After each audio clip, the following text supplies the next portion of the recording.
Hey friends, around 70% of viewers who watch my videos haven't subscribed yet. If you enjoy the content, please consider subscribing. It would truly mean a lot to me. Also, don't forget to hit the like button and share your thoughts in the comments.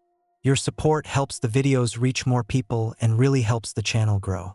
Thank you so much. Let me know in the comments which city or country are you watching from.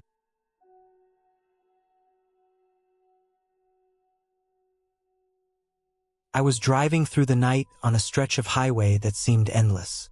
The road was flat, straight, and surrounded by miles of open fields and patches of forest. My rig, a big old semi with a worn-out sleeper cab, rumbled beneath me like an old beast waking up. The hum of the engine and the rhythmic thud of tires on the asphalt were the only sounds filling the quiet night air. This route was one I'd done plenty of times before, hauling refrigerated goods from the Midwest to the West Coast. But every time out here alone, there was a quiet that felt heavy, like the world was holding its breath. The highway was mostly empty, and the sky above was clear. The stars were sharp and bright, scattered across the dark like tiny lamps. Occasionally, I'd see the distant glow of a small town's lights, but mostly it was just me and the road. I kept an eye on the gauges on the dashboard: fuel, oil pressure, temperature, making sure everything was running smooth. The rig was old but dependable, a machine I trusted with my life, and I'd spent enough hours behind the wheel to know every rattle and hum. At around 2 in the morning, I pulled into a rest stop just off the highway. These stops were important for drivers like me. They were a chance to stretch, grab some coffee, and reset before the next leg. The parking lot was mostly empty, but a few rigs were parked around, their drivers probably sleeping or getting something to eat inside the small diner. I parked my truck, locked the doors, and climbed out, feeling the cool night air hit me hard. The silence was deep, except for the distant murmur of a highway radio from another truck. I leaned back against my rig and looked up at the sky. Sometimes, when I was out here alone, the stillness would press in on me. It wasn't scary, just heavy, like a weight that settled in your chest. I was tired, physically and mentally, but the road didn't stop just because I was worn out. There were miles to cover and schedules to keep. The trucking life was a grind, no doubt about it. After a short break, I got back behind the wheel and rolled back onto the highway. The engine's growl filled the cab again, and I shifted into gear, feeling the rig respond. The road ahead was empty, but my mind was busy. I thought about the next delivery, the paperwork waiting for me at the dock, the family I missed at home. Driving long hours like this, the highway becomes more than just a route. It's a place where your thoughts run free, sometimes too free. A few hours later, the first light of dawn was creeping over the horizon. The sky slowly turned from black to shades of deep blue and pink. I could see the landscape better now, rolling hills, a few farms, and patches of forest. The air was fresher than it had been during the night, and there was a quiet calmness that morning brought. I rolled the window down a bit to let some cool air in. The smell of wet earth and dew made the cab feel alive. Driving through a small town at sunrise, I saw a diner with a few early risers sitting at the counter. The sign was faded, but it looked like the kind of place that had been around forever, the kind you'd stop at if you had time. I didn't stop this time, but I made a mental note to try it next trip. These towns were the heartbeat of the country, little pockets of life in the vast stretches of road. As the morning wore on, I passed through rolling farmland, where the fields were already busy with tractors and workers. The sun was fully up now, warm and bright. The road twisted and turned more here, and I had to be sharp, watching out for slow-moving vehicles and farm equipment crossing. I adjusted my speed carefully, making sure the load stayed secure. The refrigerated trailer hummed behind me, keeping the cargo cold. This was a load of fresh produce heading to a market in the city. The company counted on me to deliver it fresh and on time. By mid-morning, I reached a busy stretch near a city. The highway was crowded now with cars, trucks, and commuters heading to work. The pace was faster, the traffic heavier. Maneuvering my rig through this mess took focus and patience. I had to constantly scan mirrors, signal early, and keep a safe distance. The city outskirts were noisy with construction sites, billboards, and the constant drone of engines. It was a sharp contrast to the quiet I had just left behind. Near noon, I stopped at a truck stop for fuel and a quick bite. These stops were lifelines, the place to rest, refuel, and check on the rig. The fuel pump hissed as I filled the tank. Inside, the place smelled of diesel, coffee, and fried food. I grabbed a sandwich and some water, then checked my logbook and paperwork. Everything was in order so far, and the delivery time was still on track. Back on the road, the afternoon sun was high and hot. The cab felt stuffy, and I kept the AC running. The miles ticked by, each one a small victory in the long haul. I passed through small towns, fields, and stretches of highway that looked the same but always had little differences. A new barn here, a different billboard there. The monotony was part of the job, but it gave time to think, plan, and just be with the road. As the day turned to evening, I was closing in on the destination. The highway started climbing into low hills, and the landscape changed again. Trees grew taller and denser. The air cooled down, and the shadows lengthened. The rig felt heavy as I made my way through these last few miles. I checked the GPS, confirming the final exit for the warehouse. When I finally pulled into the loading dock, the place was buzzing with activity. Forklifts moved pallets around, and workers unloaded other trucks. I parked the rig and stepped out, feeling a mix of relief and accomplishment. Unloading the cargo would take some time, but it was the last task before I could rest. After the load was off, I filled out the paperwork, signed the delivery confirmation, and finally shut down the engine. The day had been long, and the work hard, but everything had gone smoothly. I took a moment to look around. The warehouse was busy, the trucks coming and going like a steady pulse. The smell of diesel and fresh produce lingered in the air. Walking back to my truck, I felt the weight of the day settle in. The long hours, the focus, the miles, it all came together in moments like this. I climbed into the cab, set the heater for the night, and settled into the worn seat. Tomorrow I would be back on the road again, but for now there was rest. I thought about the family waiting for me at home, the small things I missed while away. Dinners, quiet nights, and just being there. The trucking life was tough, lonely sometimes, but it was honest work. The road was a part of me, as much as the rig itself.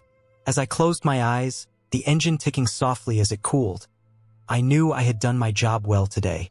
The miles behind me told a story of grit and routine, of challenges met and passed. It was a good day's work, and that was all I could ask for. Tomorrow would bring a new route, new roads, and new miles to cover.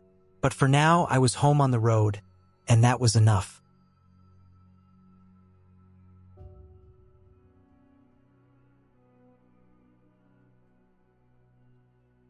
I had been on the road for close to 16 hours when I pulled off the interstate near a small rest stop. The sky was a thick gray, heavy with clouds that promised rain, and the cold had crept into the truck cab like an unwelcome guest. My rig was an older model, but solid, a Freightliner that had seen better days but kept pushing on. The diesel engine was still warm under the hood, but my bones were tired and my eyes heavy. I needed a break before the long haul across the mountain pass. The rest stop was quiet. Just a few trucks parked under flickering yellow lights that did little to cut the gloom. I slid the big door open and stepped out into the damp chill. The air smelled faintly of wet asphalt mixed with exhaust fumes and pine from the nearby trees. I stretched, feeling the stiffness in my legs from sitting so long. My boots hit the cold concrete with a dull thud as I walked toward the small convenience store beside the parking lot. Inside, the fluorescent lights buzzed overhead. I grabbed a cup of coffee from the machine, bitter, black, and strong, just the way I liked it. I moved slowly, knowing I had to keep my eyes open for the next few hours, especially through the mountains where the roads could get slick and dangerous in the cold. The clerk was an older man who looked like he had spent a lifetime behind the counter. He barely glanced up as I paid, and I didn't bother to say anything. Back outside, the rain had started lightly, soft drops that quickly turned into a steady drizzle. I climbed back into the cab, shutting the door against the weather, and turned on the heater. The warmth slowly fought off the cold creeping from the windows and the floor. I pulled out my phone to check the weather ahead. The forecast wasn't great, rain all the way through the pass, and temperatures close to freezing. That meant ice on the roads, which always made me tense. The trucks ahead of me would be crawling slow, and I'd have to be patient. I set the heater to a steady hum and leaned back, sipping my coffee. The soft sound of rain tapping on the roof was oddly calming. There was a strange peace in the loneliness of the road sometimes. Hours of just the steady drone of the engine, the endless stretch of asphalt, and the occasional flicker of lights from other trucks and cars. But it was tiring, wearing down the mind and body in ways most people wouldn't understand. After what felt like a short rest, I started the engine again and eased the rig back onto the highway. The wet roads gleamed under the headlights, reflecting the dull yellow of the street lamps and the dark shapes of the trees that lined the highway. I stayed alert, keeping a close eye on the mirrors for any signs of trouble. Trucks often had blind spots, and in this weather, it was easy to miss a fast-moving car or a sudden patch of ice. The climb up the mountain began slowly. The grade was steep in places, and I had to shift gears carefully to keep the RPM steady without losing traction. The road narrowed, and the rain turned heavier, the windshield wipers working overtime to keep the view clear. I could see brake lights ahead, slow-moving rigs inching their way upward. We all knew what lay ahead. A long stretch of winding road with tight curves and no room for error. The temperature dropped further. My breath fogged the windows despite the heater. I kept my gloves on tight and gripped the steering wheel firmly. The truck felt heavy, almost sluggish, like it was fighting the cold and the weight of the cargo in the trailer behind me. Every now and then, a gust of wind would rock the rig slightly, reminding me how exposed we were up here. As I rounded one particularly sharp curve, I spotted a semi that had pulled over to the side of the road. Its hazard lights blinked, casting a dull orange glow in the rain. I slowed and checked my mirrors. There was no sign of the driver. The scene made me uneasy. Sometimes, when trucks broke down in spots like this, drivers would wait inside or walk a short way to find help. But this rig looked abandoned. I kept moving, careful not to get distracted. The road was slippery, and the last thing I needed was to lose control. The rain blurred the world outside, and the white lines marking the edge of the pavement sometimes vanished under puddles and wet leaves. I could feel my heartbeat steady but tense. This was what I hated about mountain driving. Not the physical effort but the mental strain of constant attention. Near the summit, the rain began to change into sleet. Ice crystals formed on the windshield, and the wipers struggled to clear the view. I hit the defrost button and increased the heat. The truck's engine groaned as I shifted down into a lower gear to keep control. My tires gripped the road, but I could sense the thin layer of ice underneath. I slowed even more and kept a wide berth around the trucks ahead. The rest of the descent was slow and cautious. The road twisted and turned sharply, and patches of ice appeared without warning. I followed the tracks left by the truck ahead, hoping they were safer. The brakes needed a gentle touch to avoid skidding, and I downshifted often to use engine braking. Hours later, the rain finally stopped as I reached the valley below. The air was warmer, and the road dried quickly. I pulled off at a truck stop to refuel and stretch again. The place was busy this time, with drivers swapping stories, laughing, and grabbing food. I didn't join them. Instead, I sat in the cab and ate a sandwich I had packed earlier, savoring the quiet after the tense drive. That night, parked under the bright lights of the truck stop, I thought about the long day behind me. The road had tested me, wet highways, mountain curves, ice, and the weight of the rig. But I had kept control. I had stayed alert when it mattered, and now I was safe. The truck was my home for many hours, sometimes days, and I treated it like a living thing, listening to its sounds, feeling its vibrations, and trusting it to get me where I needed to go. The next morning, I woke early, the sky clear and cold. I checked the rig, made sure everything was in order, and planned the next leg of the trip. The long haul continued, but for now I was ready. The road was demanding, but it gave me purpose, and I was determined to see it through 1 mile at a time.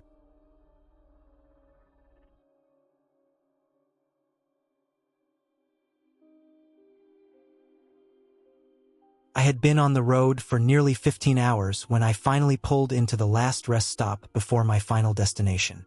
The sun was dipping low, casting long shadows across the highway, and the air was cooling down after a hot day. My rig was heavy with a load of construction materials, and the engine hummed steadily as I coasted into the parking lot. It had been a long haul from the industrial park outside the city to this remote stretch of highway, and the miles seemed to drag on endlessly. The highway out here was a lonely stretch with little more than trees on either side. The radio in the cab was mostly static, the signal fading in and out as I moved farther from the city. I glanced over the gauges on the dashboard. Fuel was good, oil pressure steady, tires holding strong. The truck was my life on the road, and every part of it mattered. I shut down the engine and climbed out, stretching my legs. The rest stop was quiet but clean, with just a few other trucks parked under the dim lights. I grabbed my bag and headed inside to the small diner, the smell of coffee and fried food greeting me as I stepped through the door. I ordered a burger and fries, not because I was hungry but more for the routine of it. The waitress poured me a cup of black coffee, and I sat by the window watching the trucks come and go. After eating, I stepped back outside. The night was dark now, but the stars were bright and sharp.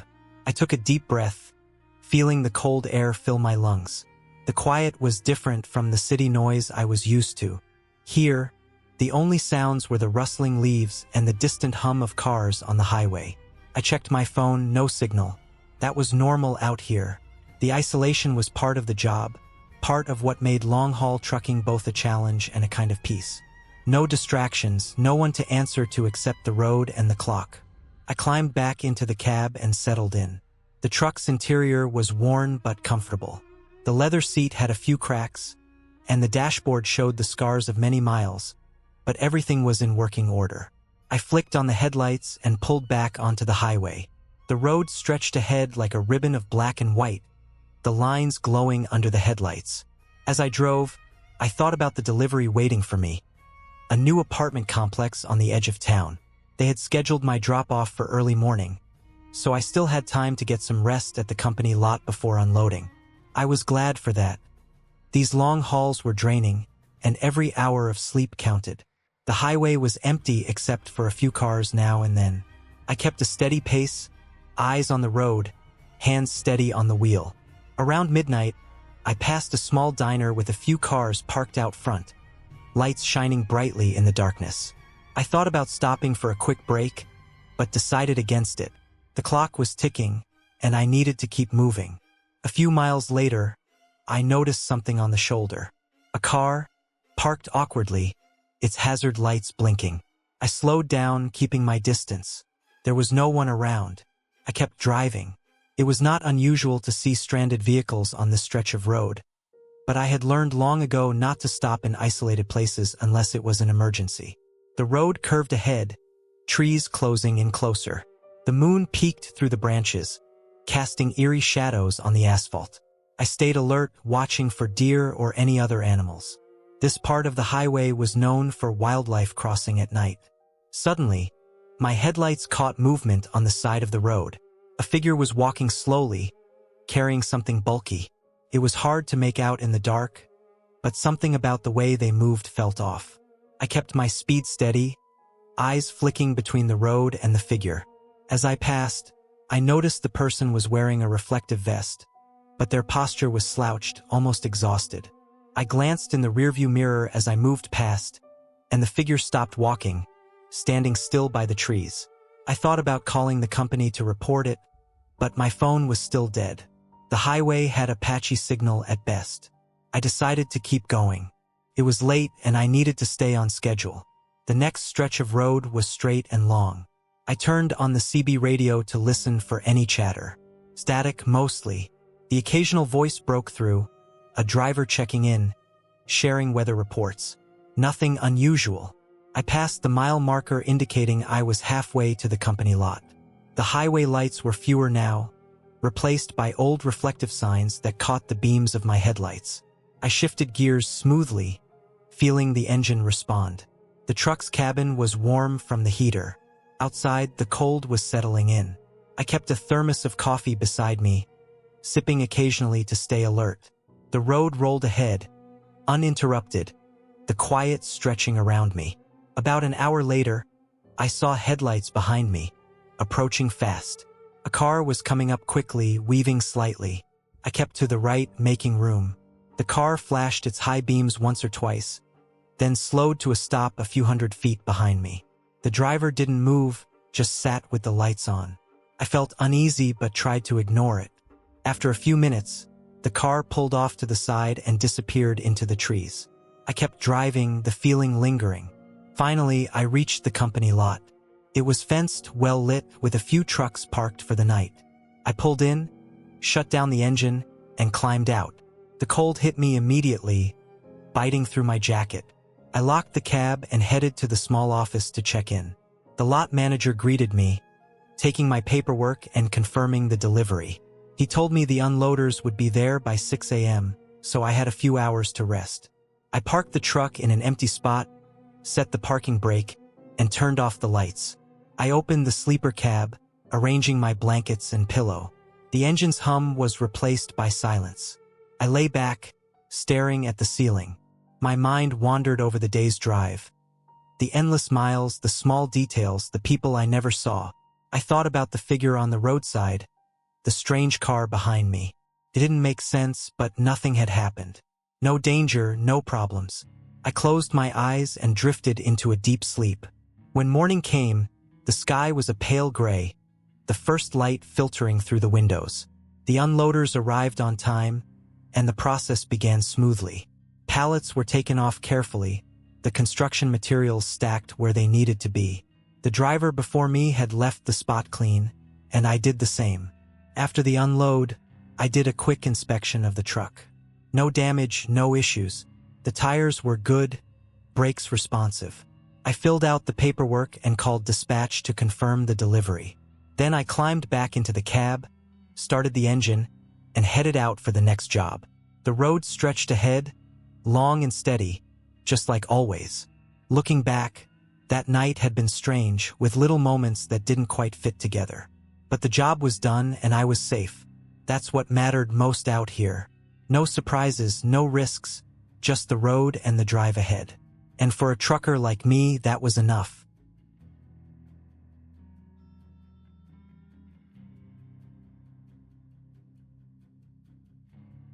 I had been on the road for nearly 10 hours by the time the sun started to dip low on the horizon. The highway stretched out ahead like an endless ribbon, surrounded by flat fields and patches of forest that looked like shadows against the orange sky. I was hauling a load of refrigerated goods from Chicago to Dallas. A routine trip, but one that always demanded focus. The rig I drove was a big, heavy 18-wheeler, a Kenworth T680 with a powerful engine that hummed steadily beneath me. I liked this truck. Comfortable seats, good suspension, and a big windshield that gave me a clear view of the road ahead. It wasn't much, but after years behind the wheel, it felt like my second home. I had started early that morning, leaving the warehouse with a full trailer packed tight with frozen food. The temperature inside the trailer was set to keep everything just below freezing, and I checked the gauge every hour or so to make sure it stayed steady. If that load warmed up for even a few minutes, the whole shipment could be ruined. So, I kept the engine running on the reefer unit and kept an eye on it with that little screen mounted on the dash. Simple but critical. Traffic was light this late in the afternoon. Most cars were heading home after work, but I was far enough away from any big city that it was just me and the road for miles. I kept my speed steady, around 60 miles per hour, conserving fuel but still making good time. The highway was straight and flat, perfect for long stretches of driving without too much effort. The radio played quietly in the background, mostly country music and some talk shows, but I mostly focused on the road and the rhythm of the wheels on the asphalt. About 4 hours in, I stopped at a rest area just off the highway to stretch my legs and grab a coffee from the vending machine. The rest area was small but clean, with a few other trucks parked nearby. I took a quick walk around the trailer, checking the tires for any signs of damage or wear. Tires are the one thing you never want to ignore when driving a big rig. A blowout on the highway at 60 miles an hour could be deadly. Everything looked good. I leaned back against the side of the trailer for a moment, took a deep breath of the cool evening air, and sipped my coffee. The smell of diesel and fresh air mixed in a way that somehow felt familiar, like it belonged to this life on the road. Back in the cab, I adjusted the seat, set the cruise control, and got back on the highway. Night was falling quickly now, and the temperature outside dropped. The highway lights were few and far between, so the headlights of the truck cut through the darkness, illuminating the road in front of me. At night, everything changed. The quiet, the cool air, the stars overhead. It made the long hours feel a little less lonely, but it also demanded more attention. One mistake, one moment of tiredness, and things could go wrong fast. I passed through a small town around midnight, a place with only a few flickering streetlights and closed shops. The highway curved slightly here, and I slowed down to navigate the turn carefully. My eyes flicked to the side mirrors constantly, watching for anything unusual. The road was empty except for a few other trucks and the occasional car. I kept my hands steady on the wheel and my mind alert. Around 2 a.m., I pulled over at a truck stop to refuel. The diesel pumps were busy with other truckers taking their breaks. I checked the oil, topped off the coolant, and made sure everything was in order before getting back on the road. I also grabbed a sandwich from the small convenience store inside. No time for a real meal when you're racing the clock and the miles keep piling up. The smell of grease and coffee hit me as I walked inside, a smell I knew well from years of overnight stops. Back on the highway, the night grew colder. The road stretched out like a black ribbon, and the headlights revealed occasional patches of fog in the distance. I turned on the windshield wipers just enough to keep the glass clear and slowed a little to stay safe. The reefer unit hummed steadily, a steady reminder that the load behind me was still fresh. Around 4 a.m., I started feeling the weariness creep in. Long drives like this take a toll on the body. My neck was stiff, and my eyes ached from staring at the road for so long. I reached for a bottle of water and took a few sips, trying to stay awake. I knew the hours between 3 and 5 in the morning were the most dangerous for drivers, the time when the body's natural clock wants to shut down. About 30 minutes later, I saw the first signs of dawn in the east, a faint glow breaking the darkness. The sky slowly turned from black to deep blue, and then to pale pink as the sun rose. It was a small comfort after hours of driving through the night, a reminder that the day was starting again. I still had about 2 hours to go before reaching the Dallas warehouse. The highway was quieter now, but the sun rising brought a new kind of fatigue. I kept my hands firmly on the wheel, my eyes scanning the road, mirrors, and dashboard. The load was still safe and cold, and the truck was running smoothly. I took a deep breath, feeling a mix of relief and exhaustion. When I finally pulled into the warehouse parking lot just before 7 a.m., I parked the truck and shut off the engine. The air inside the cab felt stuffy after all those hours, so I cracked the windows open a little. I climbed down, stretched my legs, and took a long look at the trailer. The temperature gauge still showed the right number, the cargo safe and sound. I checked my watch and saw I had been driving for nearly 18 hours total with breaks. It wasn't my longest trip, but it was tiring nonetheless. I grabbed my paperwork, making sure all the delivery details were correct. A quick inspection of the trailer and cargo confirmed everything was in order. I felt a quiet sense of satisfaction knowing I had done the job well. No accidents, no surprises, no problems. I walked away from the truck, the early morning sun warming my back, and headed inside to hand over the papers and finish the delivery. This was just another day on the road, another haul done right. The life of a trucker is tough, long hours behind the wheel, but when you finish a trip like this, you feel it. Hard work done, responsibilities met, and a safe arrival. That's what mattered most. And just like that, the road behind me was ready for the next trip.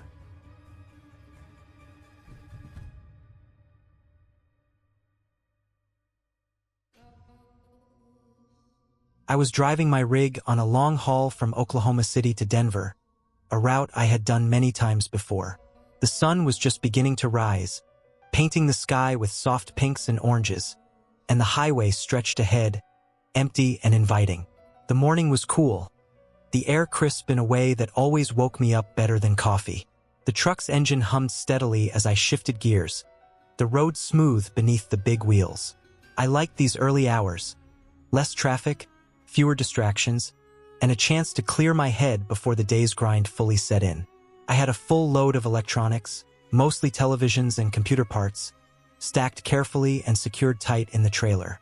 This load was important, and I'd been warned to be extra careful on the mountain passes ahead, especially the stretch through the Rockies.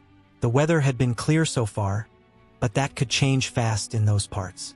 The radio was playing softly, but I mostly kept it low so I could focus on the road. I watched the miles tick by on the odometer, the familiar sights of small towns and open fields giving way to rocky hills and clusters of pine trees.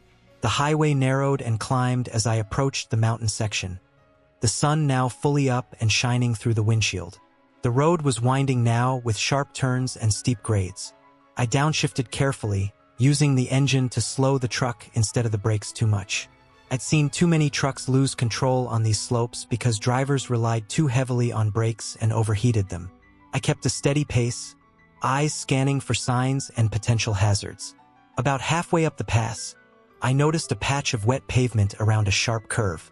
The shadows of the tall trees made it hard to see, but I slowed more than usual, remembering the advice from the safety video the company made us watch last week. No sudden moves, no hard braking. As I rounded the corner, I spotted a small rock slide blocking part of the lane ahead. Some large rocks had fallen onto the shoulder and just barely onto the asphalt, forcing me to swerve a bit to the left to avoid them. The truck responded well, the steering smooth as I maneuvered around the debris. My heart raced for a moment. I had seen accidents happen from less. The mountain air was sharp and clean, but the tension was real when the road turned dangerous. I kept going, alert for more trouble. A few miles further, a sudden change in weather hit.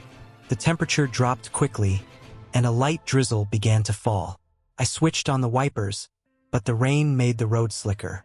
The sky had turned gray, and visibility dropped. I slowed further, keeping plenty of distance behind the car ahead, a silver sedan that was crawling along the lane. The brakes were sensitive on wet pavement, especially for a rig like mine. I kept my hands firm on the wheel, feeling the vibrations from the engine and the tires gripping the road. The truck's big mirrors showed the black ribbon of asphalt trailing behind me and the towering cliffs rising above. It was a kind of beauty that felt dangerous at the same time. The vastness of nature, the tiny road cutting through it, and the heavy machine I controlled. Then, the unexpected happened. A deer darted out from the trees on the right, its eyes reflecting in the fading light. It was close, too close. I slammed the brakes immediately, the ABS kicking in as the truck shook. The trailer's momentum made the stop feel like a fight against physics itself. The deer scrambled across the road, barely missing the tires by inches, and disappeared into the forest on the other side. My chest was pounding, sweat breaking out on my forehead despite the cold rain. I pulled over to the shoulder a little further ahead, heart still racing. I took a deep breath, resting my hands on the wheel and letting the truck idle. The silence inside the cab felt heavy, but I was alive, and the truck was intact. The road was still slick, but I had avoided disaster. After a few minutes, I checked the trailer, no damage. The load was still secure and the tires looked good. I took a moment to drink some water and stretch my legs. This was part of the job, the unexpected dangers that came with driving a huge rig through all kinds of weather and terrain. It was a test of focus, patience, and quick reactions. The rain eased as I continued up the mountain, and the road began to level out near the summit. The clouds started to break, and patches of blue appeared in the sky. The valley below stretched wide, dotted with farms and small towns, rivers glinting like silver threads in the sunlight. I took this chance to relax a little, letting the engine roll at a steady pace down the other side of the pass. The brakes needed careful use on the descent, so I kept the rig in a low gear, controlling the speed without burning out the pads. The air smelled different here, fresher somehow, mixed with pine and damp earth. The rest of the trip was uneventful but long. I passed through a few small towns, stopping briefly at a truck stop to fill up fuel and grab a quick bite. The place was busy with other drivers, all tired and focused, sharing the unspoken bond of the road. I checked my paperwork, updated the logbook, and made a quick call to dispatch to report my location. Finally, as the sun began to set, I reached the outskirts of Denver. The city's skyline shimmered against the evening sky, a welcome sight after hours on the highway. I navigated through the traffic carefully, keeping an eye on the truck's clearance and the tight turns in the industrial areas where the warehouses were located. At last, I pulled into the delivery dock, the large bay doors opening to receive the electronics I'd hauled. The dock workers were ready, moving quickly to unload the trailer. I watched as the carefully stacked boxes were lifted off, making sure nothing was damaged. The paperwork was signed, and I confirmed the delivery before shutting down the engine. After a long day, I climbed down from the cab, muscles stiff but a quiet satisfaction in my chest. The road was tough, but I had done my job well. I took one last look at the truck, already planning my next route in my mind. That night, I checked into a small motel nearby, the kind I preferred, clean, simple, and quiet.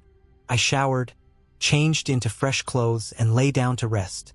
The memory of the mountain pass stayed with me. The rocks, the rain, the deer, and the steady hum of the rig beneath me.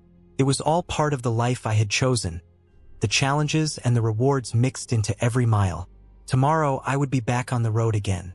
But for now, I closed my eyes knowing I was safe, the truck ready for the next journey. The job was hard, but it was honest work, and it gave me a kind of freedom I wouldn't trade for anything.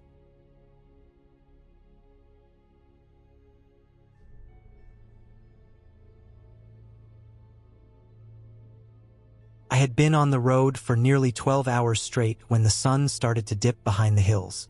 The highway stretched ahead like a long ribbon disappearing into the horizon, thin and dusty, with nothing much around except patches of dry grass and the occasional faded road sign. My rig, a big 18-wheeler loaded with crates of electronics, hummed steadily beneath me. The cab was warm from the heat of the engine and the afternoon sun that had beaten down through the windshield. I adjusted the air conditioning a bit, leaned back in my seat, and kept my eyes on the road. Trucking was all about rhythm. Long hours driving, keeping steady, watching the miles roll by. I was used to the lonely stretches, the endless highways where the only company was the sound of the engine and the radio playing old country songs. It wasn't always exciting, but it was honest work. Every mile meant money, every stop meant progress, and every delivery meant another paycheck. This trip had been going fine until I hit a stretch of highway that looked like it hadn't been touched in years. The pavement was cracked and uneven, and the yellow lines were faded almost to nothing. The GPS had taken me off the main interstate onto this smaller state road as a shortcut, but it was rough going. I slowed down, careful not to jolt the cargo too much. The crates were strapped tight, but you never know with electronics. One bad bump and it could mean a whole shipment ruined. The sun was setting faster now, turning the sky a deep orange, then a darkening blue. I switched on the headlights and kept driving. The road got narrower, lined with trees on either side that seemed to close in as darkness fell. The only light was from my truck and the occasional flash of distant lightning far off in the clouds. There wasn't another car for miles. At one point, the engine started to sputter. I glanced down at the dashboard. Fuel was fine, oil pressure steady, nothing out of the ordinary. Still, the sputtering didn't go away. I eased off the gas and pulled over on the gravel shoulder. The night was quiet except for the soft hum of insects and the occasional rustle of wind through the trees. I climbed down from the cab and popped the hood. The engine was warm but not overheated. I checked the belts, the battery connections, everything I could see. Nothing looked wrong. After a few minutes, I tried to start the engine again. Caught, but the sputtering was worse. I cursed under my breath. I was miles from the nearest town, no cell signal, and the radio only picked up static. My mind ran through the options. The nearest rest stop was still 15 miles back, but turning around would waste hours. Moving forward with a sputtering engine was risky. I decided to give it a shot. Maybe it was just a bad fuel line or a clogged injector, something temporary. I got back into the cab and took a deep breath. The night was fully settled now, cold creeping in through the windows. I pulled out onto the road slowly, trying to keep the engine running smoothly. The sputtering made the truck jerk, but I kept the speed low. Mile after mile, the dark trees on each side blurred past, shadows in the beams of my headlights. My eyes flicked to the fuel gauge again, then the engine temp. Everything seemed normal except the sputtering. After about 10 miles, I started noticing something odd on the side of the road. It looked like tire tracks, but they weren't fresh. More like old tracks pressed into the dirt and gravel. They zigzagged away from the road into the woods. I didn't think much of it at first, just the usual signs of hunters or locals. But the deeper I went, the more tracks I saw, some crossing the road, some heading into the darkness between the trees. At one point, the engine sputtered and died completely. The cab went silent except for the quiet buzz of the dashboard lights. I tried the key again and again. Nothing. No turnover, no sound. Dead. My heart sank. I was stranded on this forgotten road in the middle of nowhere. I sat back, cold sweat breaking out despite the chill in the air. The radio was still static. No phone signal. I grabbed my flashlight from the glove box and stepped out into the dark. The gravel crunched under my boots, the cold night air biting at my skin. I looked around for any signs of help. Nothing but trees, dark and silent. The sky above was clear, stars scattered faintly beyond the tree line. My plan was to walk back to the last intersection where the highway met a bigger road, hoping to find a gas station or a truck stop. The walk was slow, careful. No telling what kind of animals or trouble might be out here at night. I kept the flashlight steady, casting a narrow beam across the trees and bushes. After about a mile, I saw the faint glow of distant lights. Relief surged through me. I kept moving, hearing the occasional crack of twigs underfoot and the wind rustling dry leaves. The tracks I had noticed earlier seemed to disappear as I got closer to the lights. Finally, I reached the intersection. There was a small gas station still open with a couple of trucks parked outside. I checked my phone, signal was back. I called the company, explained the situation, and arranged for a tow truck to come and get my rig in the morning. The driver at the station offered me a hot coffee and some warm food. Sitting there under the harsh fluorescent lights, I felt a strange mix of exhaustion and gratitude. The night out there on that forgotten road had tested me. My patience, my judgment, and my grit. But I made it through. It wasn't the glamorous side of trucking, but it was real, and it was mine. The next day, the tow truck arrived and hauled my rig back to the main highway. The mechanic said the fuel pump had started to fail, causing the sputtering and eventual shutdown. It wasn't a quick fix, but it was an honest one. I spent the night in a motel nearby, rested, and by the next evening, I was back behind the wheel, rolling down the open road with a fresh load, ready to keep moving forward. Trucking isn't always about speed or shiny highways. Sometimes it's about dealing with the breakdowns, the long, lonely hours, and knowing when to push and when to wait. That night taught me a lot about patience and persistence. In the end, the road always leads somewhere, and you just have to keep driving until you get there.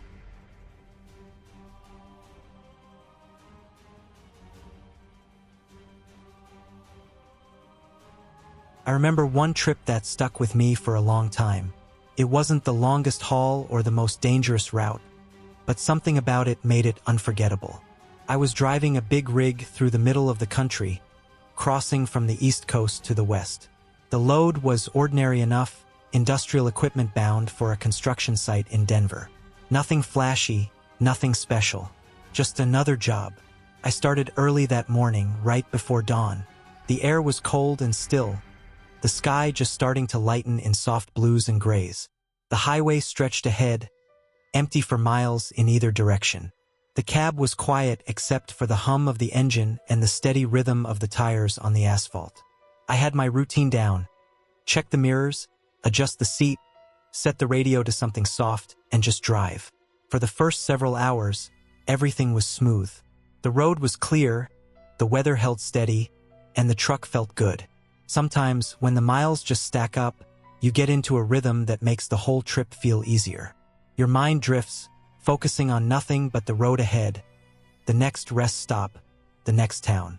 You watch the sky change, the fields roll past, and the occasional sign telling you how far you've come or how far you have left. By midday, I was rolling through Kansas. It was one of those flat stretches where you can see forever. The sun was bright and the heat was creeping into the cab despite the air conditioning. I had been driving for hours without much traffic around.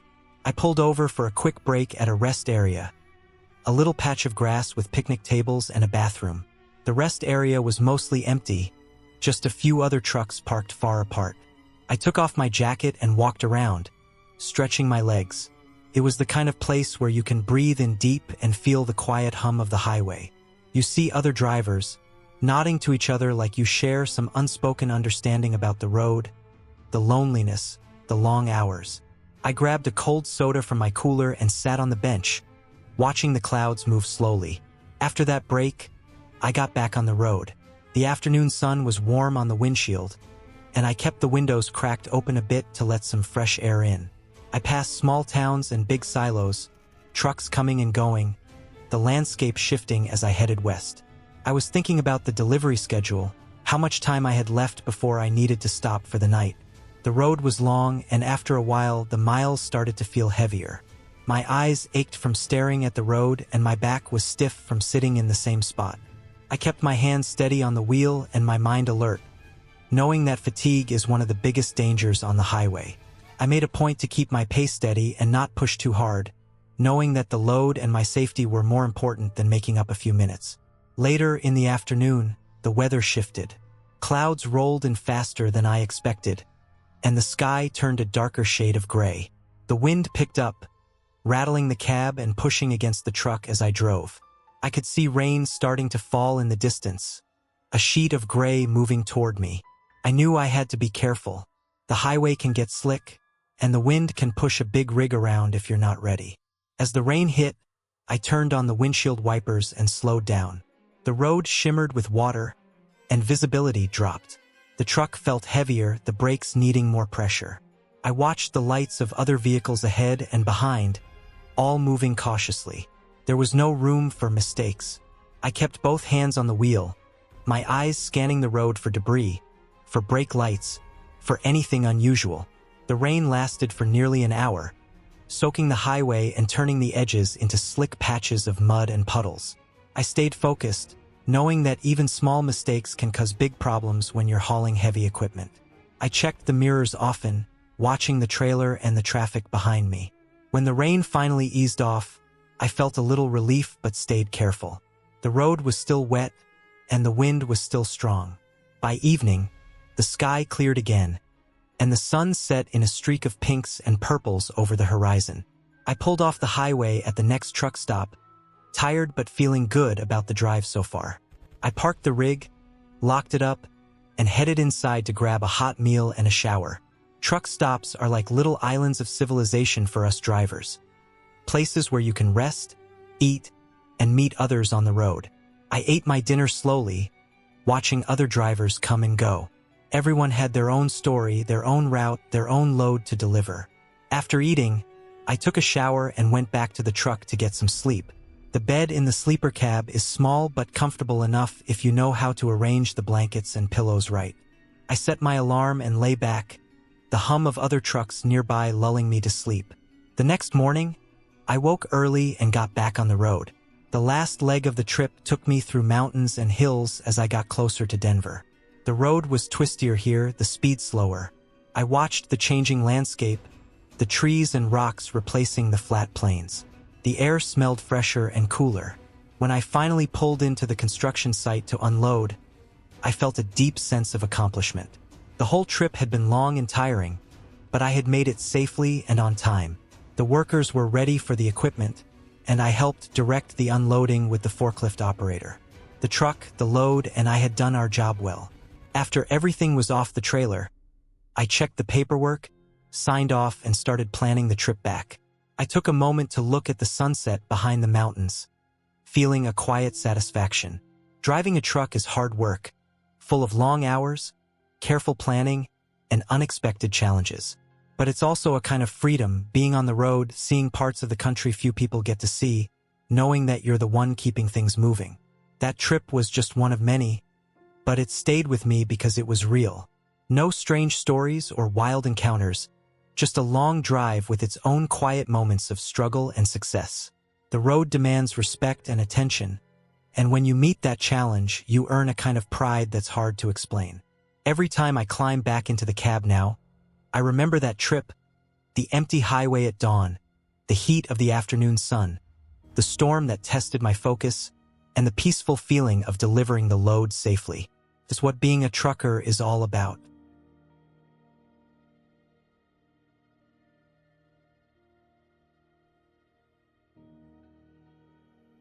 The road stretched out in front of me like a ribbon of black glass under a heavy sky, dull and gray.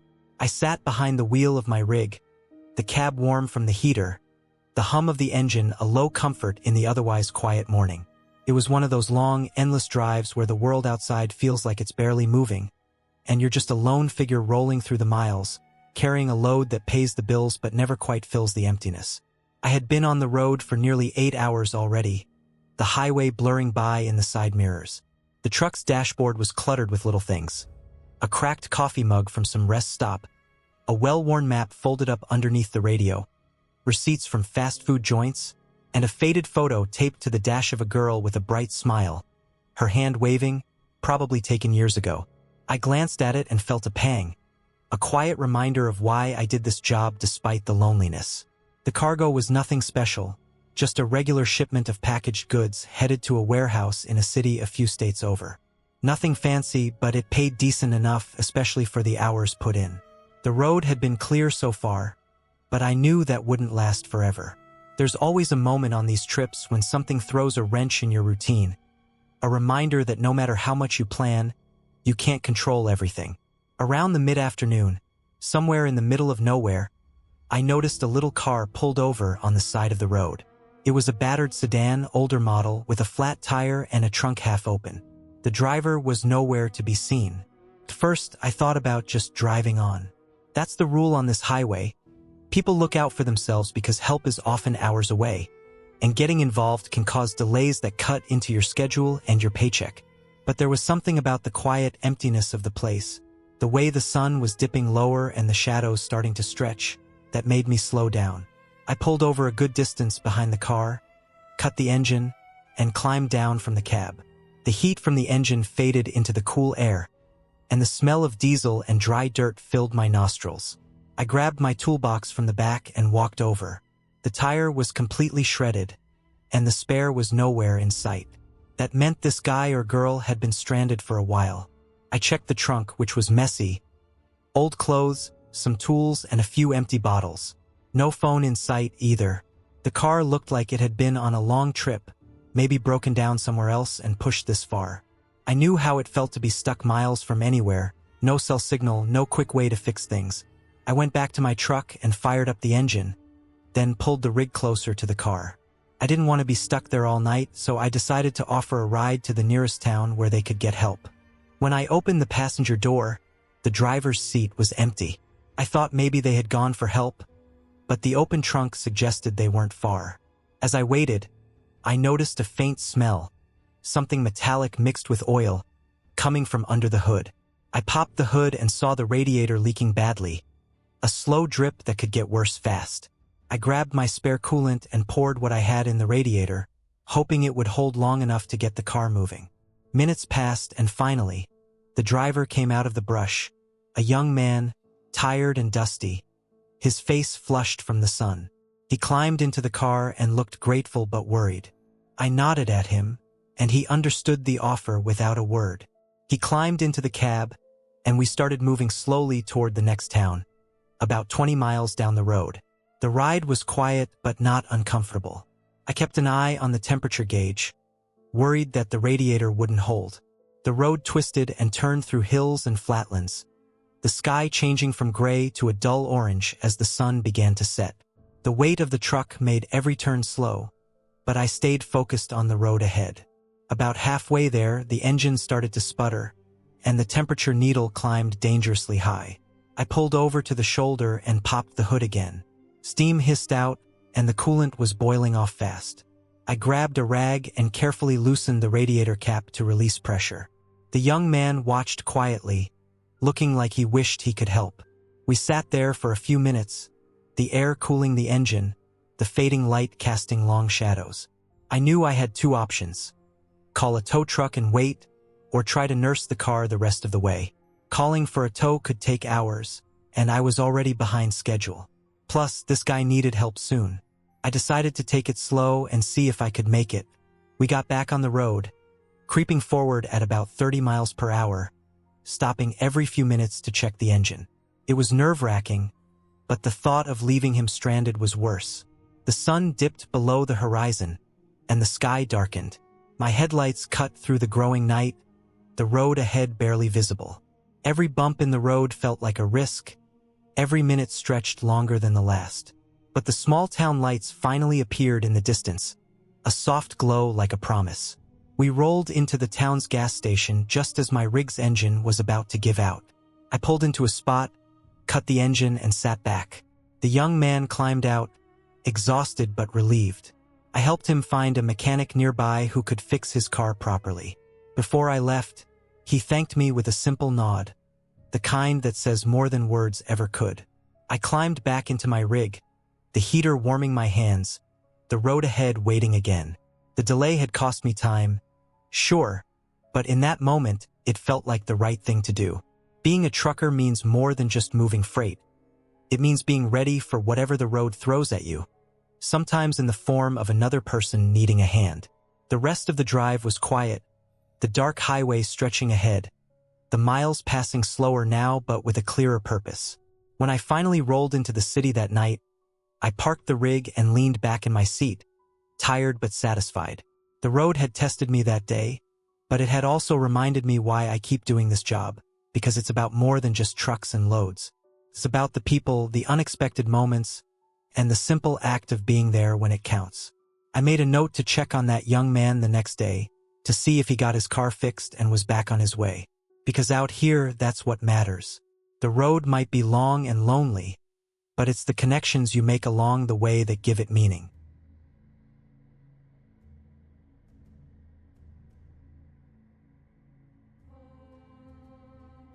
I woke up early before dawn, the sky still dark and the air cold outside my sleeper cab. The hum of the engine and the faint glow of the dashboard lights were the first things I noticed. I had spent the night parked at a rest stop somewhere in Nebraska. I checked my paperwork and confirmed the next destination was a warehouse in Chicago. It was a long haul, about 6 hours, and I knew the highway would start filling up as the sun came up. Starting the engine was routine, but it never lost its familiarity. The diesel engine roared to life, vibrations running through the steering wheel and seat. I shifted gears smoothly, pulling out from the rest stop onto the highway, careful to merge with the early morning traffic. The road stretched ahead, straight and wide, the highway lined with fields turning gold as the first rays of sunlight hit them. The truck felt heavy today. The load was steel coils, tightly secured with chains and wooden blocks. They weighed a lot, and I could feel the truck's weight in every movement, especially when I took turns or braked. Steel wasn't an easy cargo. If it shifted, it could ruin everything. I made sure to double-check the chains before starting the drive. Safety came first.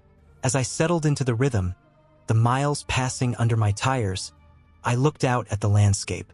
The open plains gave way slowly to small towns, gas stations, and diners with their neon signs flickering as they opened for breakfast. I saw other trucks too, the same long rigs rolling along, their drivers living similar lives to mine, moving goods from one place to another. The highway was busy by mid-morning. Cars zipped past, some too close for comfort. I kept a safe distance, knowing that braking with a heavy load required extra time. I watched for the brake lights ahead, signaling any slowdowns or traffic jams. The highway was an unforgiving place if you lost attention. At one point, a sudden gust of wind hit the trailer hard as I crossed a wide open stretch between two farming towns. The trailer swayed slightly, and my hands tightened on the wheel. It was a reminder of how exposed these big rigs were, especially when hauling tall or heavy loads. I adjusted my speed to keep control, careful not to push the truck beyond its limits. Around noon, I stopped at a way station just outside Joliet, Illinois. The officers were polite but thorough. They checked my load, inspected the tires, and made sure everything was secure. I appreciated their work. Keeping the road safe was important for everyone. After the inspection, I grabbed a quick bite from the station's small cafe, a sandwich and some coffee, fueling up for the last stretch into Chicago. Driving into the city was a different challenge. The wide open highways of Nebraska gave way to crowded freeways filled with cars, buses, and trucks all trying to get somewhere. The buildings rose taller and the streets got narrower. Traffic lights, stop signs, and construction zones slowed the pace. I had to stay alert, constantly scanning mirrors for cars cutting in and out of lanes. The warehouse was located on the south side, an industrial area filled with loading docks, trucks coming and going, and workers moving pallets with forklifts. I pulled into the designated spot, feeling the familiar mix of relief and fatigue after hours on the road. I checked in with the dock supervisor, who waved me toward a dock where the unloaders were ready. The process was slow but steady. The workers unhooked the chains securing the steel coils, lifting them carefully with machines designed for heavy cargo. I watched, knowing my job was done for now but aware that every minute waiting was time lost before the next run. Trucking was a constant battle against the clock, balancing safety with speed. After the unload was complete, I did my post-trip inspection, checking tires, brakes, and lights. Everything was in order, but my body ached from sitting and holding the wheel for hours. I climbed back into the cab, shutting the door against the noise of the warehouse. The sun was low in the sky now, the day winding down. Before heading out, I checked my schedule and the next load details. I had to pick up a shipment of refrigerated goods from a nearby terminal, a job for the next day. Planning was part of the routine, knowing where I would be, how long the drive would take, and how much rest I could get. Driving out of the city, the traffic was lighter in the evening. The setting sun cast long shadows across the highway, painting the sky with reds and oranges. The familiar feeling of the open road returned as I left the city behind, heading toward a truck stop a few miles away where I could park for the night. Parking a big rig is not easy in crowded stops, but I found a spot at the back of the lot, away from most other trucks. I set the parking brakes and shut down the engine, feeling the stillness inside the cab. The quiet was a welcome change from the constant noise of the highway. I climbed out, stretched my legs, and looked up at the darkening sky. Stars were beginning to appear, tiny pinpricks of light scattered across the vast black canvas. It was a moment of calm after a long day. I locked the cab and headed inside the truck stop for a shower and dinner, knowing the routine would start again early the next morning. This life on the road was tough, but it gave me a sense of purpose. Moving goods across the country, meeting deadlines, and overcoming the challenges of weather, traffic, and fatigue. This was what kept me going. The road could be lonely, but it was also where I found a strange kind of freedom. At the end of the day, I was just a man behind the wheel of a big rig, carrying the weight of the country on my shoulders. The truck wasn't just a machine, it was a lifeline. And as I settled in for the night, I knew I'd do it all again tomorrow, ready for whatever miles and challenges lay ahead.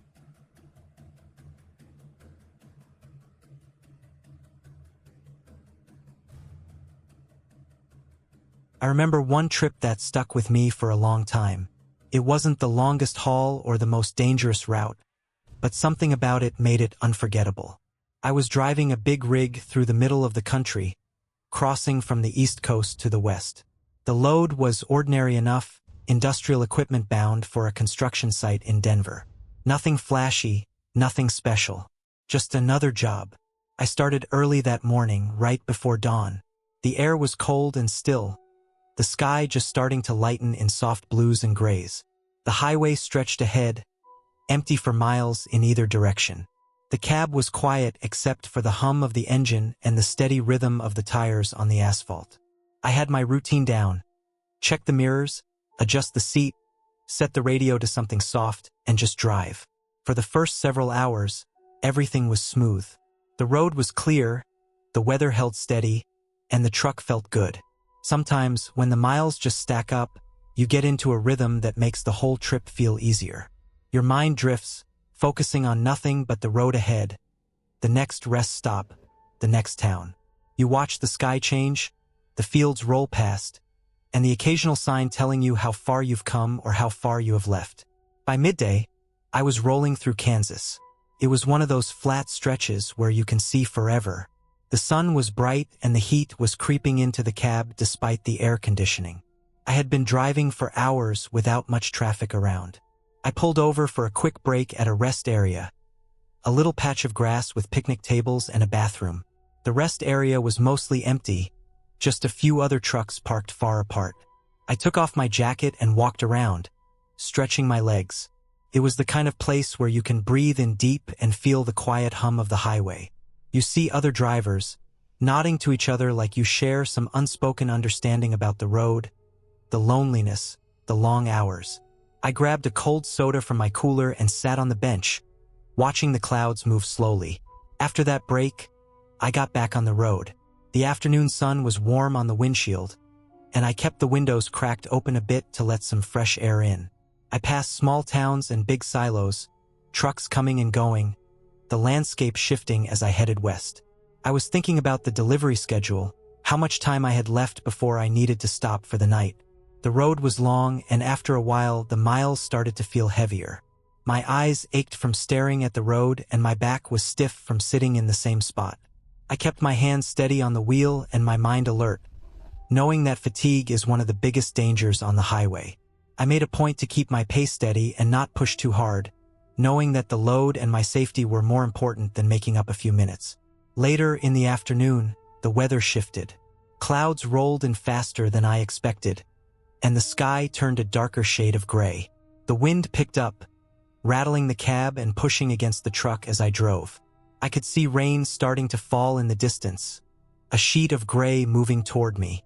I knew I had to be careful. The highway can get slick, and the wind can push a big rig around if you're not ready. As the rain hit, I turned on the windshield wipers and slowed down. The road shimmered with water, and visibility dropped. The truck felt heavier, the brakes needing more pressure. I watched the lights of other vehicles ahead and behind, all moving cautiously. There was no room for mistakes. I kept both hands on the wheel, my eyes scanning the road for debris, for brake lights, for anything unusual. The rain lasted for nearly an hour, soaking the highway and turning the edges into slick patches of mud and puddles. I stayed focused, knowing that even small mistakes can cause big problems when you're hauling heavy equipment. I checked the mirrors often, watching the trailer and the traffic behind me. When the rain finally eased off, I felt a little relief but stayed careful. The road was still wet, and the wind was still strong. By evening, the sky cleared again, and the sun set in a streak of pinks and purples over the horizon. I pulled off the highway at the next truck stop, tired but feeling good about the drive so far. I parked the rig, locked it up, and headed inside to grab a hot meal and a shower. Truck stops are like little islands of civilization for us drivers. Places where you can rest, eat, and meet others on the road. I ate my dinner slowly, watching other drivers come and go.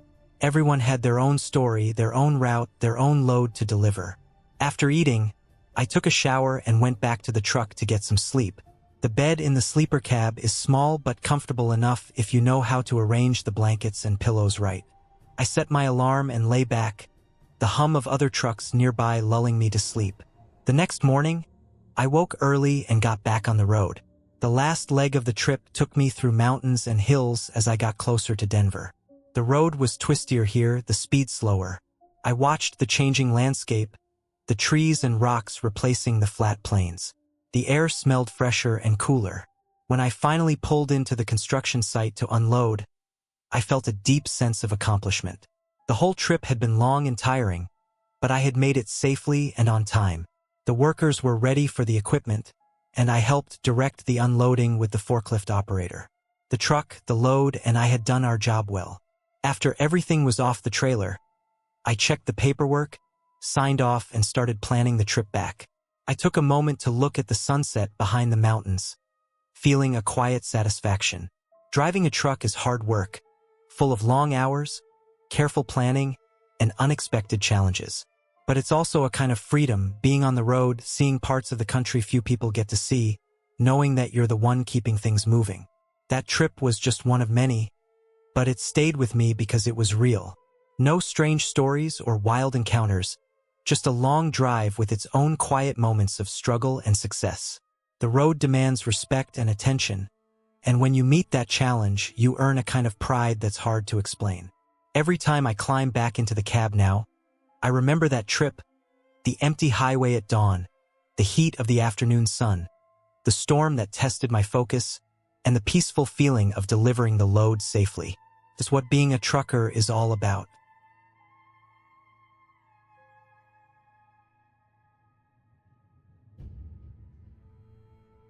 I remember one trip that stuck with me for a long time. It wasn't the longest haul or the most dangerous route, but something about it made it unforgettable. I was driving a big rig through the middle of the country, crossing from the East Coast to the West. The load was ordinary enough, industrial equipment bound for a construction site in Denver. Nothing flashy, nothing special. Just another job. I started early that morning, right before dawn. The air was cold and still, the sky just starting to lighten in soft blues and grays.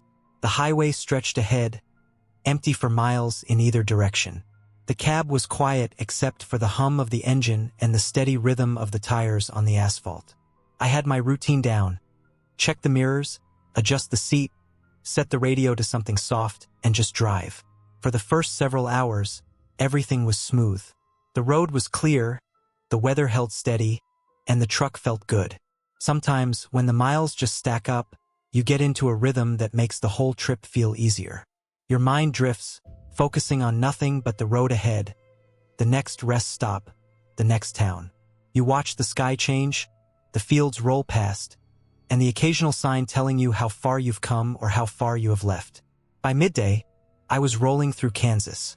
It was one of those flat stretches where you can see forever. The sun was bright and the heat was creeping into the cab despite the air conditioning. I had been driving for hours without much traffic around. I pulled over for a quick break at a rest area, a little patch of grass with picnic tables and a bathroom. The rest area was mostly empty, just a few other trucks parked far apart. I took off my jacket and walked around, stretching my legs. It was the kind of place where you can breathe in deep and feel the quiet hum of the highway. You see other drivers, nodding to each other like you share some unspoken understanding about the road, the loneliness, the long hours. I grabbed a cold soda from my cooler and sat on the bench, watching the clouds move slowly.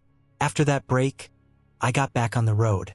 The afternoon sun was warm on the windshield, and I kept the windows cracked open a bit to let some fresh air in. I passed small towns and big silos, trucks coming and going, the landscape shifting as I headed west. I was thinking about the delivery schedule, how much time I had left before I needed to stop for the night. The road was long, and after a while, the miles started to feel heavier. My eyes ached from staring at the road, and my back was stiff from sitting in the same spot. I kept my hands steady on the wheel and my mind alert, knowing that fatigue is one of the biggest dangers on the highway. I made a point to keep my pace steady and not push too hard, knowing that the load and my safety were more important than making up a few minutes. Later in the afternoon, the weather shifted. Clouds rolled in faster than I expected, and the sky turned a darker shade of gray. The wind picked up, rattling the cab and pushing against the truck as I drove. I could see rain starting to fall in the distance, a sheet of gray moving toward me. I knew I had to be careful. The highway can get slick, and the wind can push a big rig around if you're not ready. As the rain hit, I turned on the windshield wipers and slowed down. The road shimmered with water, and visibility dropped. The truck felt heavier, the brakes needing more pressure. I watched the lights of other vehicles ahead and behind, all moving cautiously. There was no room for mistakes. I kept both hands on the wheel, my eyes scanning the road for debris, for brake lights, for anything unusual. The rain lasted for nearly an hour, soaking the highway and turning the edges into slick patches of mud and puddles. I stayed focused, knowing that even small mistakes can cause big problems when you're hauling heavy equipment. I checked the mirrors often, watching the trailer and the traffic behind me. When the rain finally eased off, I felt a little relief but stayed careful. The road was still wet, and the wind was still strong. By evening, the sky cleared again, and the sun set in a streak of pinks and purples over the horizon. I pulled off the highway at the next truck stop, tired but feeling good about the drive so far. I parked the rig, locked it up, and headed inside to grab a hot meal and a shower. Truck stops are like little islands of civilization for us drivers, places where you can rest, eat, and meet others on the road. I ate my dinner slowly, watching other drivers come and go. Everyone had their own story, their own route, their own load to deliver. After eating, I took a shower and went back to the truck to get some sleep. The bed in the sleeper cab is small but comfortable enough if you know how to arrange the blankets and pillows right. I set my alarm and lay back, the hum of other trucks nearby lulling me to sleep. The next morning, I woke early and got back on the road. The last leg of the trip took me through mountains and hills as I got closer to Denver. The road was twistier here, the speed slower. I watched the changing landscape, the trees and rocks replacing the flat plains. The air smelled fresher and cooler. When I finally pulled into the construction site to unload, I felt a deep sense of accomplishment. The whole trip had been long and tiring, but I had made it safely and on time. The workers were ready for the equipment, and I helped direct the unloading with the forklift operator. The truck, the load, and I had done our job well. After everything was off the trailer, I checked the paperwork, signed off, and started planning the trip back. I took a moment to look at the sunset behind the mountains, feeling a quiet satisfaction. Driving a truck is hard work, full of long hours, careful planning, and unexpected challenges. But it's also a kind of freedom, being on the road, seeing parts of the country few people get to see, knowing that you're the one keeping things moving. That trip was just one of many, but it stayed with me because it was real. No strange stories or wild encounters, just a long drive with its own quiet moments of struggle and success. The road demands respect and attention, and when you meet that challenge, you earn a kind of pride that's hard to explain. Every time I climb back into the cab now, I remember that trip, the empty highway at dawn, the heat of the afternoon sun, the storm that tested my focus, and the peaceful feeling of delivering the load safely. It's what being a trucker is all about.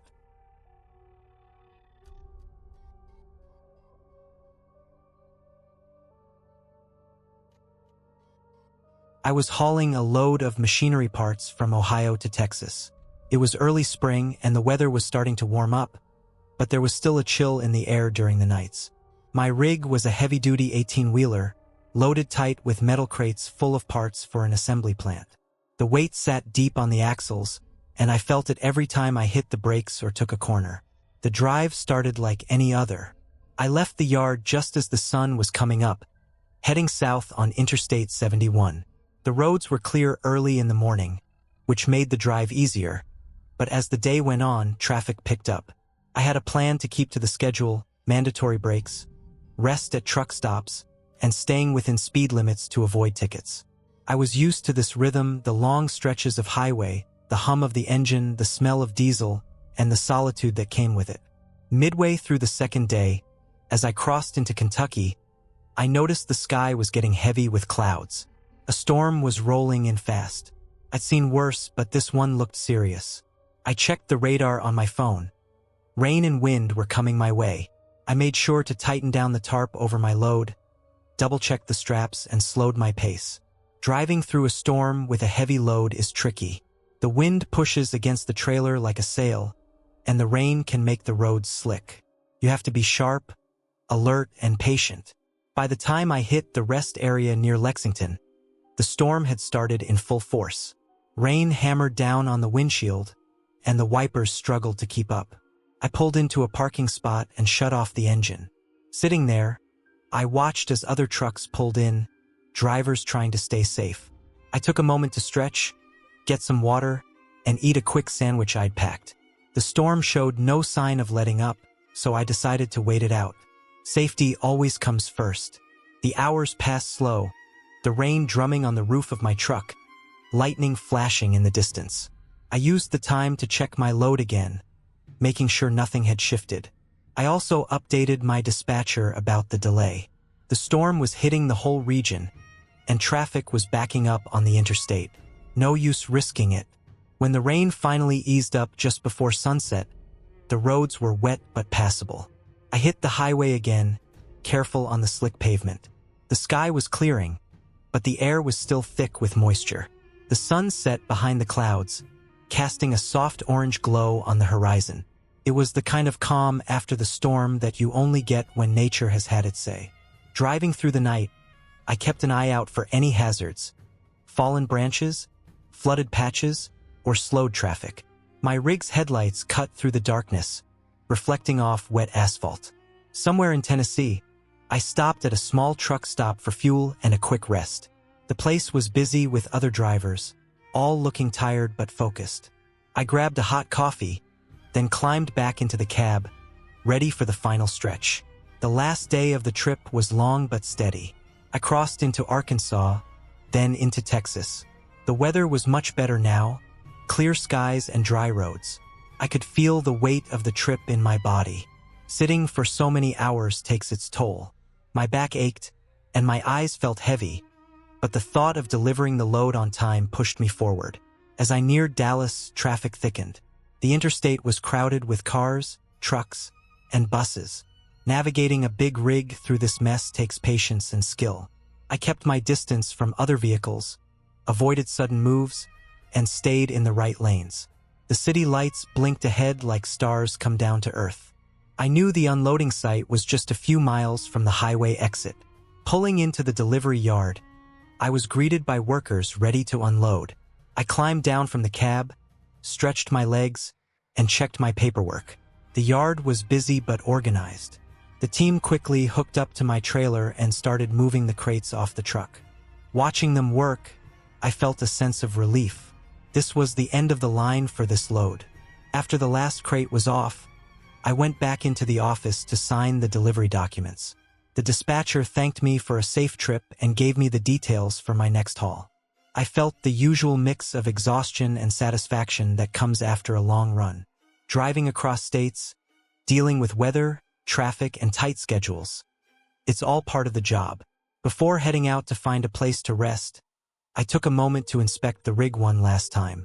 Everything looked good, the tires, brakes, and lights all in working order.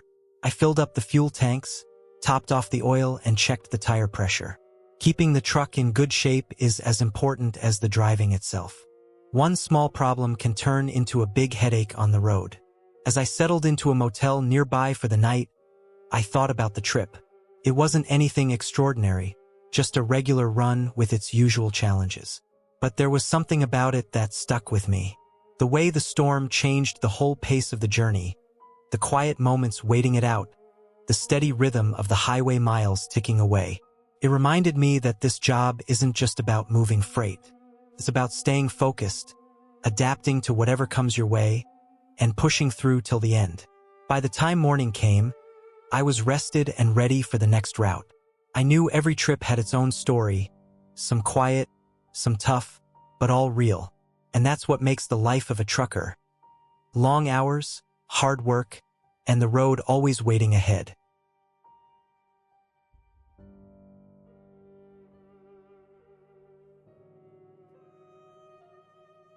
I was driving my rig through the heart of the Midwest on a cold October night, hauling a full load of canned goods from Kansas City to Detroit.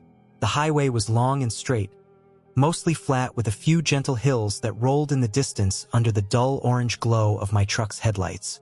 The road was mostly empty except for the occasional car or another big rig like mine, moving like ghosts in the foggy night. The air inside my cab was a mix of diesel, old coffee, and a faint scent of pine from the little air freshener hanging by the window. It wasn't a glamorous life, but it was steady work and it suited me fine. The route I took was well known to me. I had driven it dozens of times, sometimes in blazing heat, sometimes in freezing snow. This night, the air was crisp and sharp, the kind that makes your lungs feel alive and your eyes alert. I had checked my truck before the trip, tires, oil, brakes, all good. I had done the usual paperwork at the warehouse, strapped the load down tight, and hit the road just as the sun was setting behind the horizon. Now, a few hours in, I was settling into the rhythm of the road.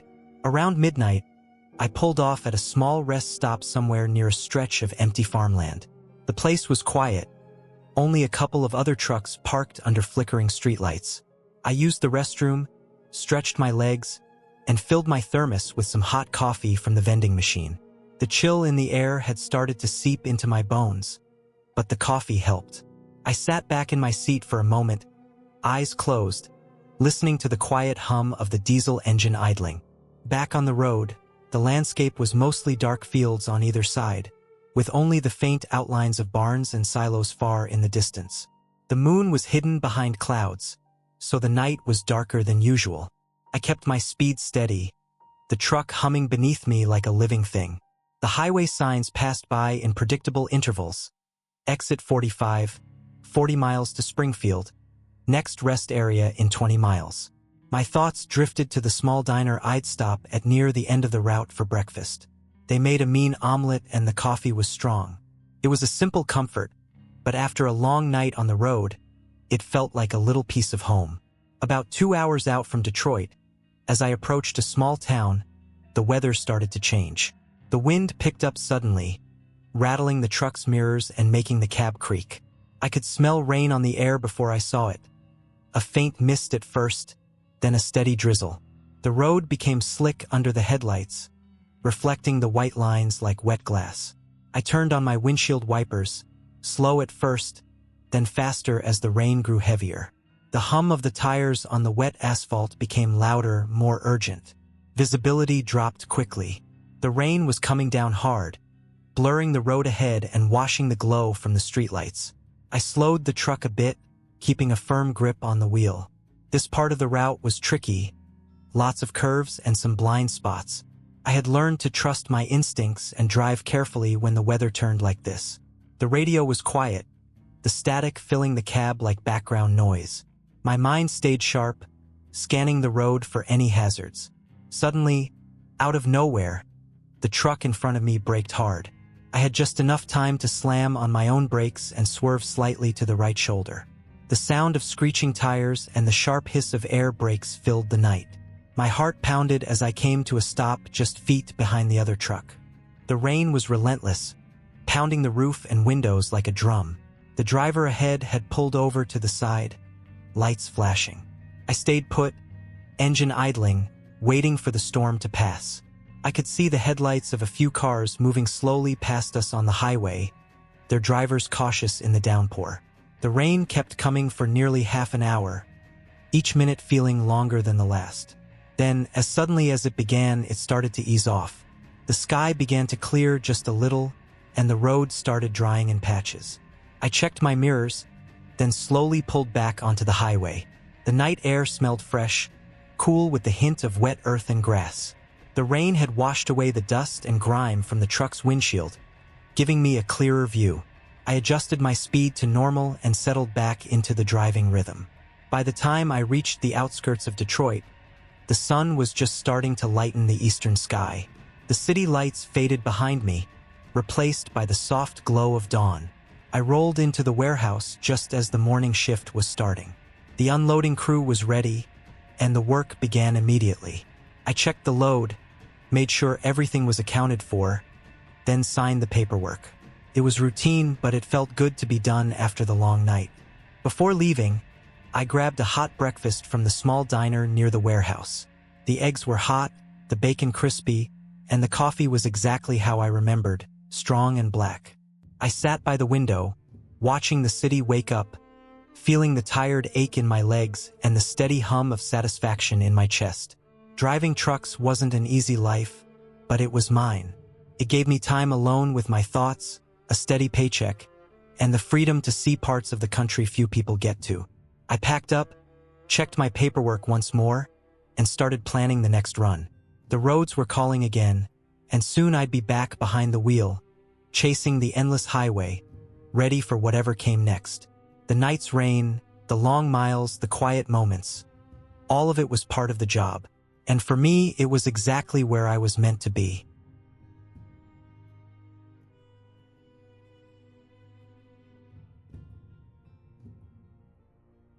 I had been on the road for almost 12 hours when I noticed the sky slowly shifting from a dull gray to a deep orange, the sun setting behind a line of distant hills. I was hauling a load of refrigerated goods from Dallas to a distribution center just outside of St. Louis. The highway stretched long and straight in front of me, a 2-lane stretch of asphalt flanked by cornfields fading into brown as the season turned from late summer to early fall. The truck cab was quiet except for the steady hum of the engine and the soft crackling from the radio, which I kept low to avoid distractions. My rig was a big 18-wheeler, a Freightliner Cascadia with a powerful Detroit engine that I trusted like an old friend. It had been good to me for years, never once breaking down when I needed it most. I checked my mirrors again, making sure the empty lanes behind me stayed clear. The road wasn't busy, but I always kept an eye out. I knew how quickly things could go wrong out here.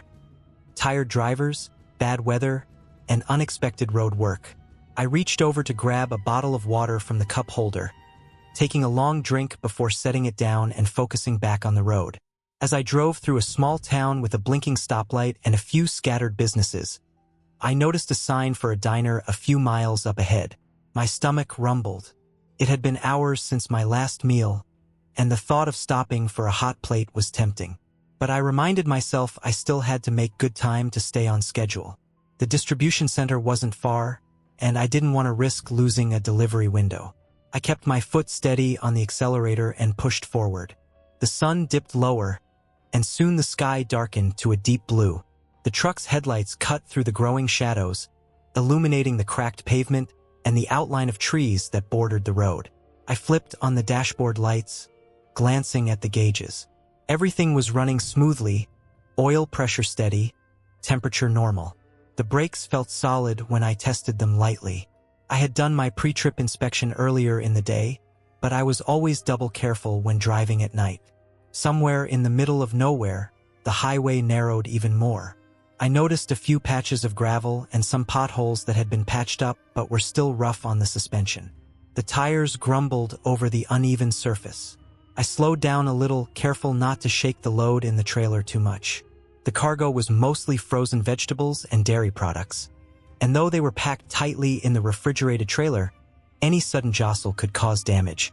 I reached for the CB radio and clicked the mic, listening to the usual chatter from other drivers. There were some reports about slow traffic ahead near an exit, but nothing urgent. I signed off and let the silence return. The steady rhythm of the wheels on the pavement became a kind of meditation. About an hour later, I saw a sign for a rest area up ahead. My eyes were heavy now, the long day catching up with me. I decided to pull over for a short break. The parking lot was almost empty except for a few cars and one other big rig parked near the far end. I shut down the engine and climbed out of the cab. The cool night air was crisp, and I breathed it in deeply. Stretching my legs helped wake me up a little. I walked over to the picnic tables near the restrooms, pulling out a granola bar and a thermos of coffee I had packed earlier. I sat there for about 15 minutes, letting the quiet settle over me. The stars were bright overhead, and the faint sound of insects filled the night. Back in the cab, I started the engine again and merged back onto the highway. The road ahead was empty, the stretch of highway ahead lit only by my headlights. About 20 minutes later, I saw the flashing lights of a road crew up ahead. The highway was down to one lane, and the traffic slowed to a crawl. I eased the truck forward, watching the workers as they patched the shoulder and cleared debris from the roadside. The delay cost me some time, but I didn't mind. I was more focused on driving safely. My rig was heavy, and sudden braking or sharp turns were out of the question on this stretch of uneven pavement. After about 20 minutes, the road opened up again, and I picked up speed. As I neared the outskirts of St. Louis, the city lights flickered in the distance. The night had deepened, and the air was cooler now. I checked my watch. It was nearly midnight. The distribution center was a sprawling complex with rows of warehouses and loading docks.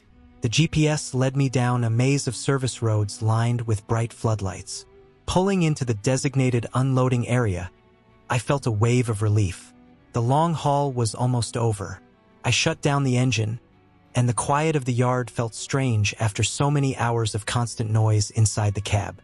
I climbed down and started the process of detaching the trailer. The dock workers were already waiting, efficient and professional. They inspected the seals and paperwork, then hooked up the dock locks. I helped guide the trailer into position for unloading. While the cargo was being unloaded, I took the time to do a quick inspection of the rig, checking tires, fluids, and the trailer's refrigeration unit. Everything looked good. The truck had held up well on the long journey. With the unloading finished, I filed my delivery paperwork and confirmed the next assignment. I had a couple hours to rest before the next trip, so I headed to the driver's lounge inside the warehouse building. It was a small room with chairs, vending machines, and a few tables. I grabbed a cold soda from the machine and found a quiet corner to sit. As I relaxed, I thought about the day's drive, the long stretches of empty highway, the changing weather, the challenges of navigating construction zones, and the satisfaction of getting the load delivered safely and on time. It wasn't an easy life, and it required patience and attention to detail, but I liked the freedom the road gave me. Eventually, the fatigue caught up with me, and I closed my eyes for a short nap. When I woke up, I felt refreshed enough to face the next journey. I knew the road would always have its surprises. Traffic, weather, mechanical issues, but I also knew I was ready. My rig was strong, and so was I. Before heading back out, I made sure to review the route for the next trip, double-check the cargo details, and fill out the logbook accurately. Being a trucker was more than just driving. It was about responsibility, discipline, and knowing the importance of every delivery. The night outside was still dark, but the sky was beginning to lighten just a little on the eastern horizon. The next journey was waiting, and I was ready to meet it head-on. The road was long, but it was mine.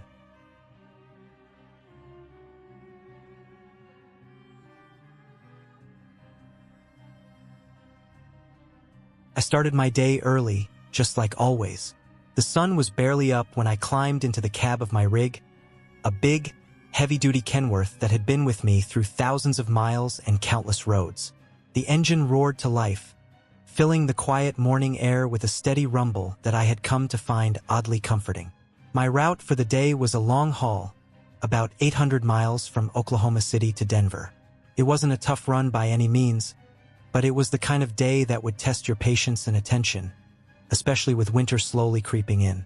I checked all my gauges, blinkers, and mirrors before pulling out of the lot. The air was cold, sharp, and smelled faintly of diesel and pine trees, which told me I was headed toward the mountains. I always liked the smell of pine. It made the long drives through endless highways feel less empty. The road stretched ahead, a ribbon of black asphalt cutting through the flat plains before rising into the foothills. The first few hours were uneventful. I kept a steady pace, sticking to the speed limit and watching for the usual hazards: other trucks, slow cars, and sometimes wildlife crossing. At a rest stop around noon, I took a break. I pulled off, parked in a wide lot with a few other rigs, and climbed down to stretch my legs. The cold bit at my face as I stepped out, reminding me to keep my jacket zipped up tight.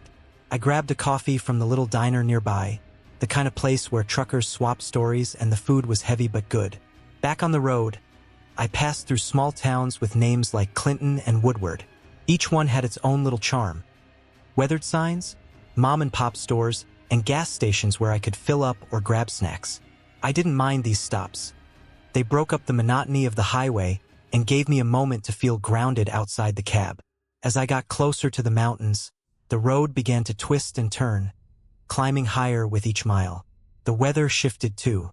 Clouds gathered thick and low, and the temperature dropped. Snowflakes started to fall lightly, dusting the windshield and making the road slick in patches. I slowed down, careful to keep the truck steady on the wet pavement. The Kenworth handled well, but I knew the importance of caution in this kind of weather. Around late afternoon, I hit a stretch of road that was particularly narrow and winding. One lane each way, lined with guardrails and steep drops down to rocky ravines. I kept my eyes sharp, watching for ice on the road and any vehicles coming toward me. A few times, the wind gusted hard, making the rig sway a little. I gripped the wheel tight and adjusted my speed to match the conditions. Then, as I was rounding a bend, I noticed something up ahead. A car stalled on the side of the road, hazard lights flashing weakly. I wasn't close enough to stop, and there was no shoulder to pull over safely. The driver must have seen me coming, but the car looked like it had been there a while, maybe with a flat tire or worse. I made a mental note to report it at the next way station or truck stop. The snow grew heavier. It was settling on the trees and rocks, turning everything white. The headlights reflected off the flakes, and the world outside the cab felt quiet and distant. The steady hum of the engine and the rhythmic beat of the windshield wipers were the only sounds breaking the silence. Night came quicker in the mountains. By the time I reached a rest area a little past a small town called Morrison, the sky was fully dark, and the temperature had dropped below freezing. I pulled in to take another break and check the truck. The cold air hit my face as I climbed out. I did a full walk around, checking the tires, brakes, and trailer locks. Everything looked good, but the cold was starting to seep into my bones. I made a quick sandwich and drank some hot coffee from a thermos before climbing back inside. I set the heater to a comfortable level, but I kept the windows cracked just enough to keep the air fresh. After a long day on the road, I felt tired but alert. My body ached from sitting, and my eyes burned from the glare of headlights and street lamps, but the quiet comfort of the cab kept me going. The last stretch was the hardest. The snowstorm intensified, and the visibility dropped to almost nothing. I turned on the fog lights, slowed the rig down to a crawl, and gripped the steering wheel with both hands. The tires made a soft crunch on the snowy pavement, and the truck's engine worked harder to keep moving forward. I had driven in bad weather before, but this felt tougher. The storm was relentless, and every mile was a battle against the cold and the dark. As I got closer to Denver, the traffic began to pick up. Cars and trucks moved slowly, their brake lights glowing red in the snowy night. I stayed calm, keeping a safe distance and watching for any sudden stops or slides. A few times, I saw vehicles spin out or slide off the road, but the plows were working hard, clearing the lanes and spreading salt. Finally, after hours of slow driving, I reached the city limits. The storm had eased up, and the roads were clearer. I followed the GPS to the warehouse where I had to drop off the load. The bright lights of the industrial park felt like a welcome sight after the long, cold journey. I parked the rig and climbed down, my legs stiff but steady. I made my way inside the warehouse to check in and hand over the paperwork. The workers were busy but efficient, and before long, the trailer was unloaded. I felt a sense of relief and accomplishment. Another haul done safely, no accidents, no close calls. Back outside, the air was still cold but quieter now. I started the truck and headed toward the hotel where I would rest before the next run. The snow had stopped, and the roads were clear enough for a decent drive. As I pulled away, I thought about the day, the miles behind me, the weather that tested my skill, and the long hours that made this job tough but rewarding. I knew that trucking was not just about driving a big truck. It was about staying focused, being prepared, and respecting the road and the conditions. That night, I parked the rig safely, turned off the engine, and stepped inside my room. I peeled off my jacket and boots, feeling the warmth seep into my tired body. I lay down and closed my eyes, knowing that tomorrow would bring another route, another challenge. But for now, I was done. The load was delivered. The road was behind me, and the hard work had paid off. The life of a trucker was never easy, but it was honest, and I was proud to be part of it.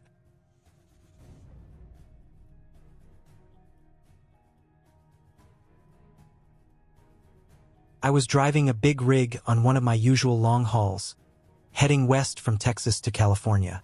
The sun was just setting behind the endless stretches of flat land, turning the sky into shades of orange and purple. The highway was mostly empty, just a few cars and trucks scattered here and there.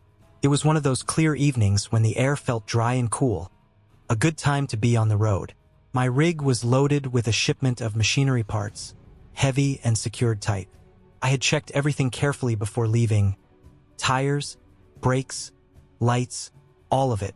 The truck felt solid, and I liked that feeling when you know your rig is ready for the long miles ahead. I had been on the road for almost 10 hours, pushing steady but not fast, making sure to stay safe and alert. My schedule wasn't tight, but I wanted to keep good time so I wouldn't have to rush the next day.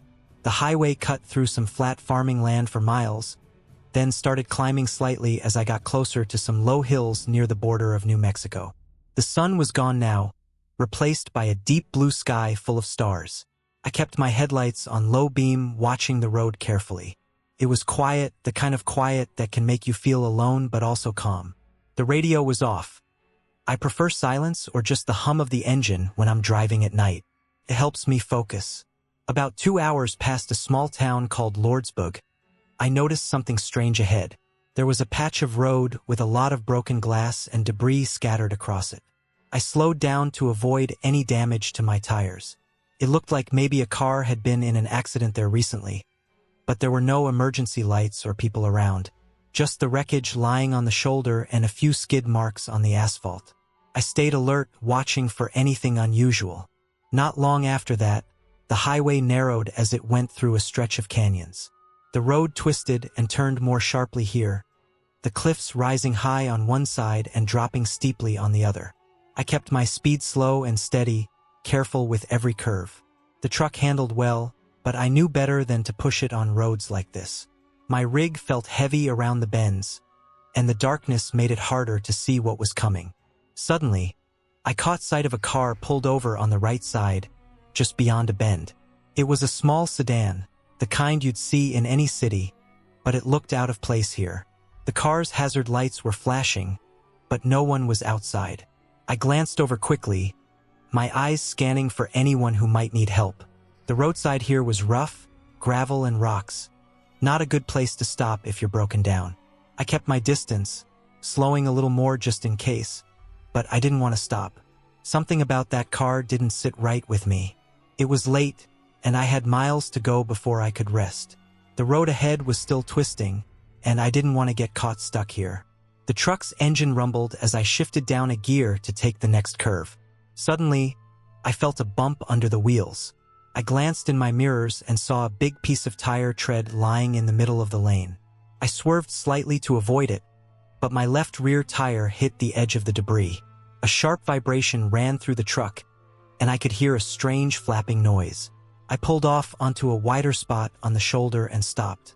Getting out of the cab, I grabbed my flashlight and walked around to check the tires. Sure enough, my left rear tire was shredded, the rubber torn and hanging loose. It wouldn't hold air, and there was no way I could keep driving like this. I cursed under my breath, knowing I had to fix this or call for help. My phone had patchy signal in the canyon, but I hoped it would work. While changing the tire, the cold night air bit at my fingers. I worked carefully, the flashlight cutting through the darkness. The spare was heavy but in good shape. I tightened the bolts firmly, then packed up the tools and climbed back into the cab. The whole process took nearly an hour, and I was glad no other vehicles passed by during that time. Back on the road, I drove slower, aware of the extra weight and the temporary tire. My mind was busy with thoughts about what I'd seen, the abandoned car, the accident debris. I wondered if someone might have been hurt and if help had come. But I kept my focus on the road, knowing I couldn't do anything now except keep moving. As dawn started to break, the sky lightened from dark blue to soft pink. I reached the top of the canyon and the road straightened out again. The open desert spread before me, endless and quiet. I felt relief wash over me. The long night was almost over. About an hour later, I stopped at a rest area near a small town to get coffee and stretch. Inside the small cafe, the smell of fresh coffee and warm breakfast filled the air. I sat for a while, drinking slowly and letting my muscles relax. Other truckers came and went, all with their own stories and miles behind them. After the break, I hit the road again with renewed energy. The rest of the trip went smoothly, the sun climbing higher as I crossed into California. I delivered the machinery parts on time, the paperwork signed and checked. The customer thanked me quietly, no fuss, just business. Reflecting on that night, I realized how much being a trucker means staying alert, ready for anything. No fairy tales or ghosts, just the reality of the road. The unexpected problems, the long hours, and the satisfaction of getting through it all safely.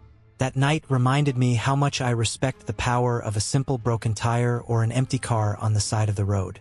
They can change the whole trip if you're not careful. Driving trucks is about control and caution, but also about knowing when to trust your instincts. I trusted mine that night, slowed down when things didn't feel right, and stayed focused until I was safe. The road can be lonely and tough, but it's honest. You get what you earn by paying attention, working hard, and pushing through the hard parts. That's the life I know, and I'm ready for the next trip, the next mile, whatever it brings.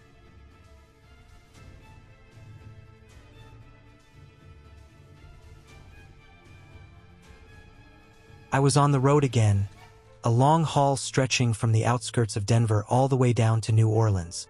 The truck, my old but reliable Kenworth, rumbled beneath me like a living beast, steady and strong. It was late fall, the air crisp with a bite that hinted at the coming winter.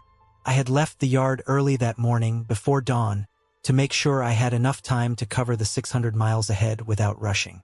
The highway was mostly empty, the kind of quiet that only a trucker knows. A soundscape of the engine's steady hum, tires rolling over asphalt, and the occasional crackle from the CB radio. The freight was nothing special, just a load of canned goods bound for a supermarket chain in Louisiana. But it wasn't the cargo that made this run stand out. It was the road itself and the small moments that come with being alone behind the wheel for hours on end. I had just crossed the border into Oklahoma when the sun started to rise.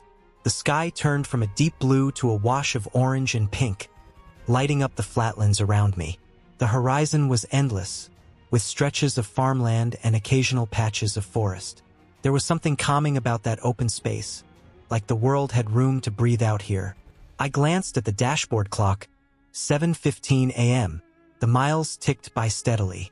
As I drove, my mind wandered to the rhythm of the job. The strict schedule, the paperwork, the loading docks. It wasn't glamorous, but it was honest work. There's a certain peace in the routine, in knowing the truck and the road so well that you can almost drive by instinct. I made sure to keep my eyes peeled for those little things that can turn a good day into a bad one. Debris on the road, sudden changes in weather, other drivers who don't watch their mirrors. Around mid-morning, I stopped at a truck stop off Interstate 44 for fuel and a quick bite. These stops are like little islands of normal life in the middle of long stretches of highway. The smell of diesel, coffee, and greasy breakfast filled the air. I pulled up to the pump, shut down the engine, and stretched my legs. The cold air stung my face, and I zipped up my jacket tighter. After fueling up, I grabbed a hot sandwich and a cup of coffee from the diner inside. The place was busy with other truckers, each lost in their own world, their own routes. Back on the road, I adjusted the mirrors and set the cruise control. The radio played soft country music, low enough not to distract me. The road ahead curved gently through rolling hills, and the trees on either side were starting to show their autumn colors: red, yellow, and brown. It was a reminder that the year was slipping away fast. I passed through Tulsa just after noon. Traffic picked up around the city, trucks and cars weaving between lanes, all moving toward their destinations. Driving through urban areas always required extra attention. There's no room for mistakes in those moments. I kept a firm grip on the wheel and slowed down when the road narrowed and construction signs popped up. Once clear of the city, I settled back into the open highway. The afternoon sun was lower now, casting long shadows across the pavement. I kept an eye on the fuel gauge and the load behind me. The truck was heavy but balanced, the weight distributed evenly. Proper loading is crucial, and I took pride in knowing my cargo was secure. I had spent the first part of the morning double-checking the straps and locks before hitting the road. The miles rolled on, and the scenery gradually changed. The flat farmland gave way to denser woods and small hills as I neared the Arkansas border. The road narrowed in spots, winding through the trees. I slowed down, mindful of the curves and potential wildlife crossing. Out here, you never know when a deer might dart out from the brush. Better safe than sorry. Late afternoon was creeping in as I approached a rest area near Little Rock. I decided to pull in for a short break to stretch and check my rig. Climbing down from the cab, I felt the stiffness in my back from hours of sitting.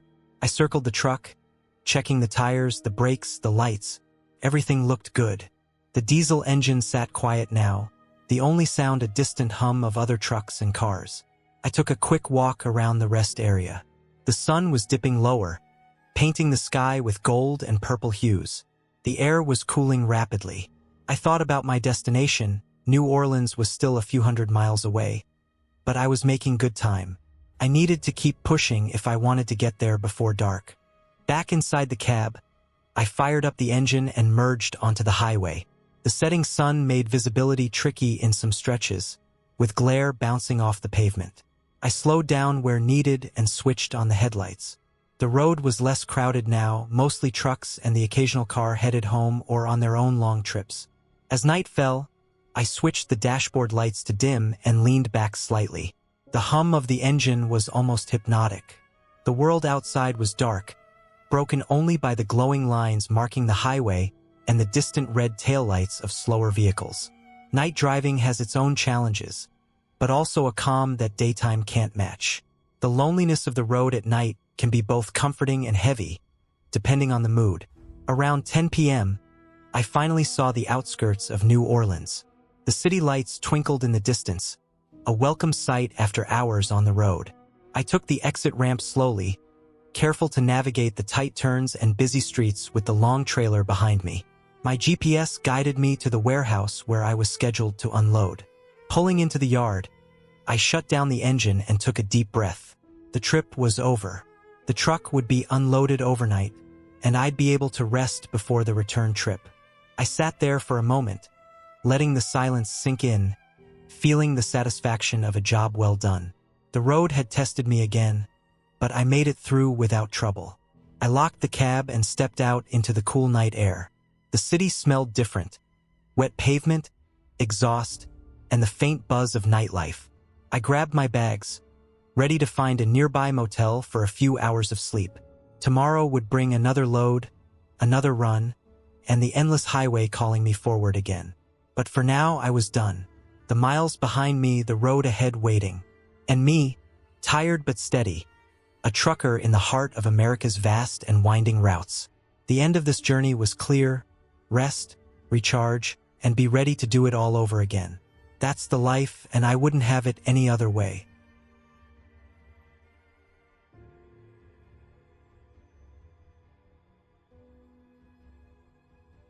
I had been on the road for nearly 16 hours straight when I saw the flicker of headlights coming up behind me. It was late, the kind of late where the dark stretches out like a heavy blanket, and the highway ahead feels endless. The rig I was driving, an old Freightliner, had seen better days, but it still had enough power to keep me moving through the quiet night.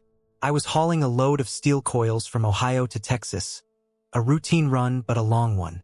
My body was tired, every muscle aching from the constant vibration of the cab and the hard seat beneath me. The highway was mostly empty except for a few trucks and the occasional car. The radio was set to a low volume, playing some classic rock that helped keep my mind sharp and focused. I checked the mirrors frequently, watching the road behind me. The last rest stop I passed was miles back, and I was starting to think about where I could pull off soon to take a break, stretch my legs, and maybe grab some food. As I continued driving, I noticed the headlights behind me seemed to be gaining. At first, I thought maybe the driver was just passing, but the car stayed close, following my speed exactly. I kept steady at 65 miles per hour, the speed limit on this stretch, trying not to give the other driver any reason to rush or slow. The closer the car got, the more I noticed how old and beaten it looked. An old sedan, faded paint, dents along the side. Nothing flashy, just a car that had been on the road a long time. I checked my fuel gauge. I was about a quarter tank down, and the next fuel station was still about 20 miles ahead. I thought about stopping there, but the closer the car behind me got, the more I felt on edge. It's hard to explain, but sometimes being alone on the road, especially at night, makes you extra aware of everything. The quiet hum of the engine, the occasional flicker of taillights, the sounds of tires on asphalt. It all feels sharper. After a few more miles, the car behind me flicked its high beams on briefly and then off. I didn't want to assume anything, but that made me nervous. Usually, a quick flash means the driver is trying to get your attention or warn you about something.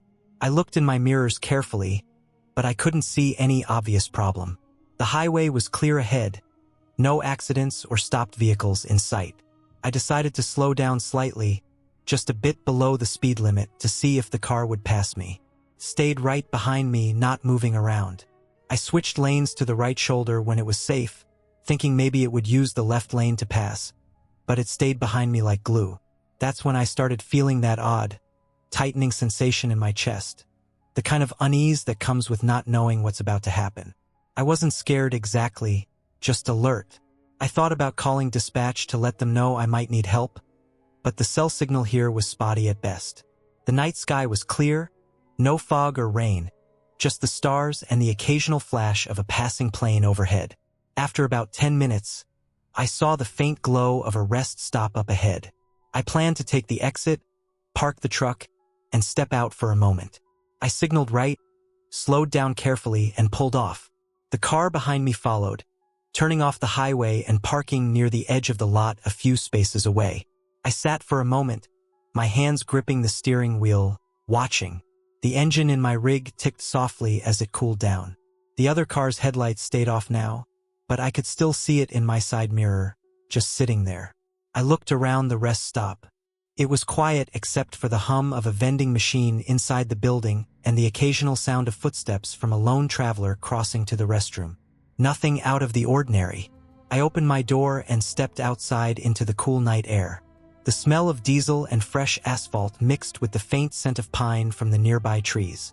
I stretched my legs and took a deep breath. Sometimes these breaks are more for the mind than the body. I watched the other car for a few more minutes. The driver never came out.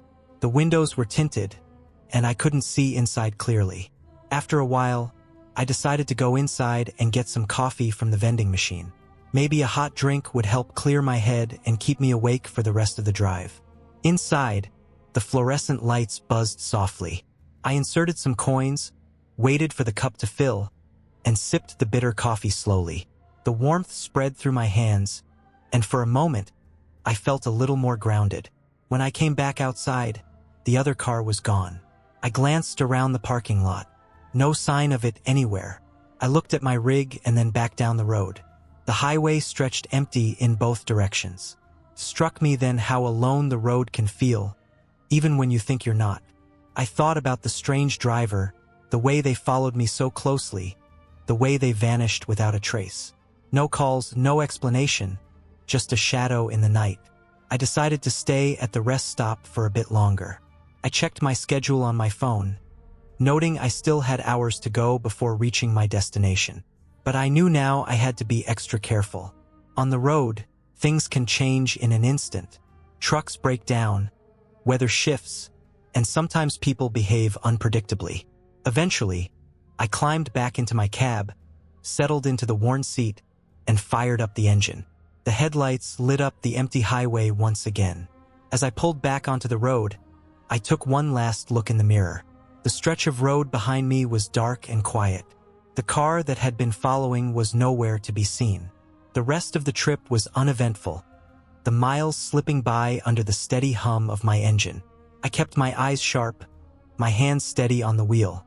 When I finally reached the delivery yard in Texas, I parked the rig, checked the load, and took a deep breath.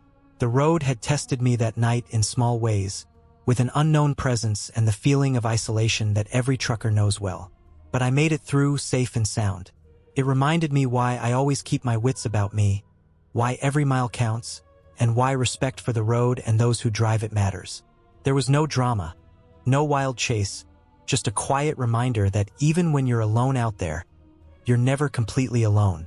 The road holds its own stories, and sometimes those stories are just about being careful, paying attention, and trusting your instincts. That night, I learned to trust mine a little more.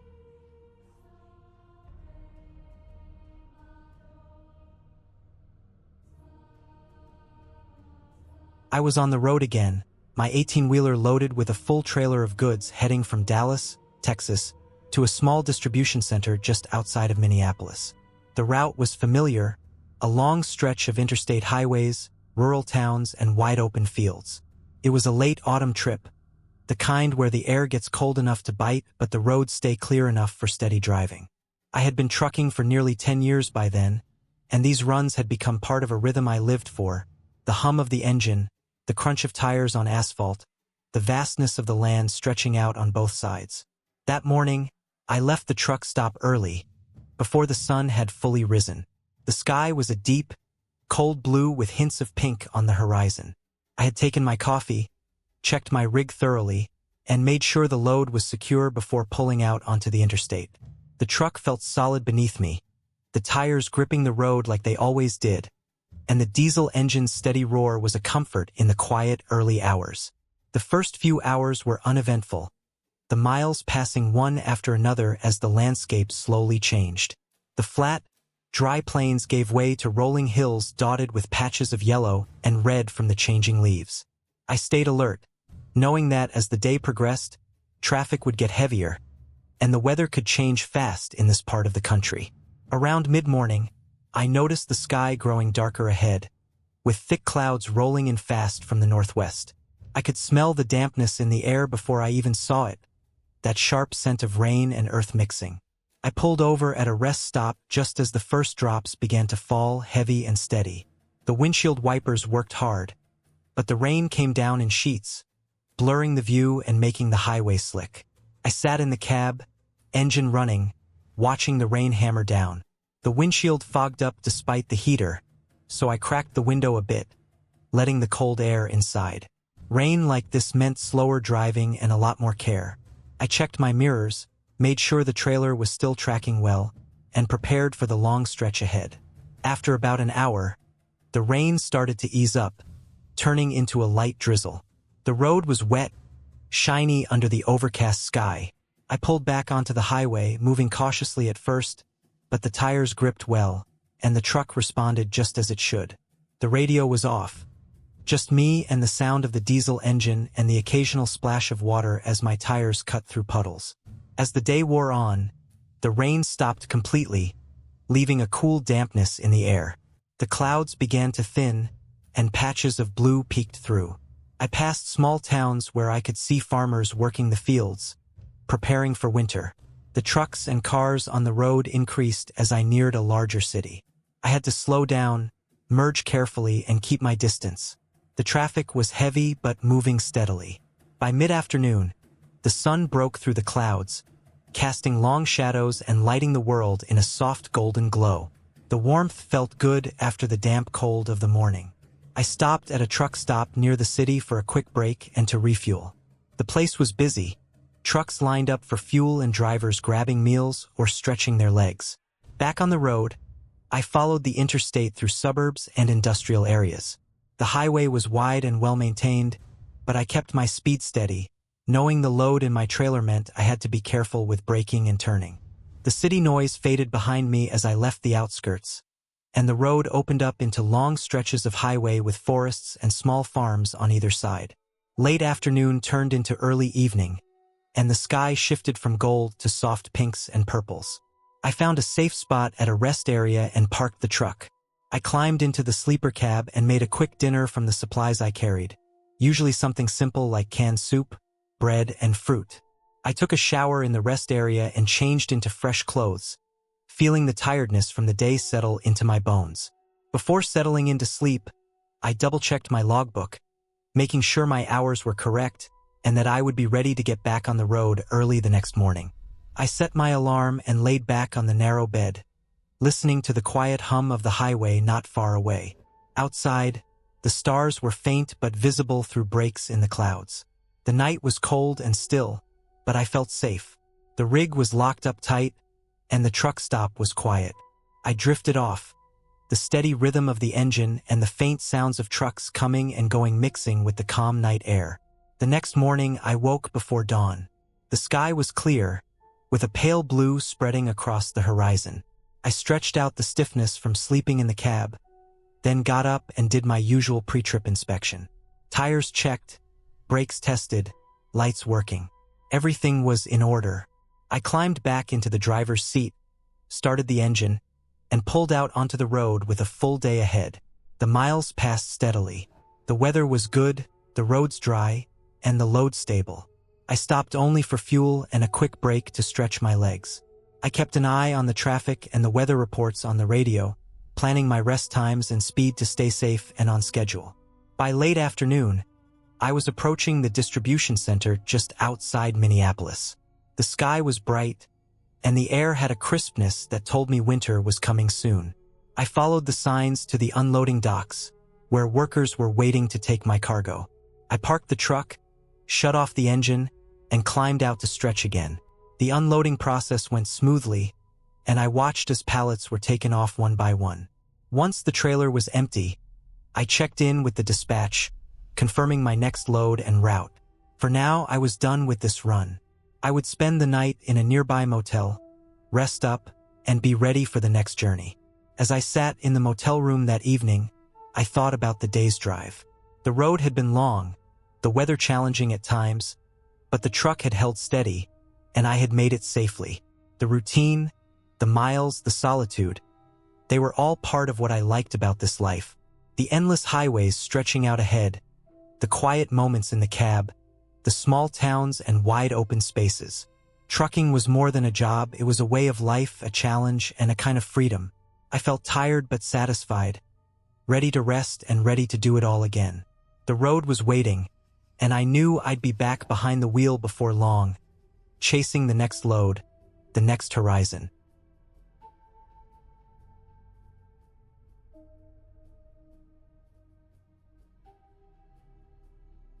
I remember the day started like any other when I climbed into the cab of my rig just before dawn. The air was still cold, and the sky was painted with the faint colors of early morning. My truck, a big, heavy, diesel beast I'd named Oil Iron, sat waiting for me, its engine off but ready to roar. I pulled the door shut, the sound echoing in the quiet lot, and settled into the worn leather seat. The miles ahead stretched out on the highway, but this day was about more than just driving. My load was a mixed one, nothing special on paper. Some machinery parts and a few crates of packaged goods headed from a warehouse in Indiana to a small factory outside of Memphis. It was a solid run of about 500 miles, nothing too long or too short, and it gave me a good chance to just focus on the road and the hum of the engine. I double-checked my paperwork, my route, and the truck itself. Tires, lights, brakes, all good. That part of the job was routine but necessary. I never skipped it. You get one chance out here, and a failure can cost you your life. The first few hours went by smooth. The sun climbed higher, and the highway stretched straight ahead like a ribbon of asphalt through endless fields. The radio played softly, but mostly I kept it off.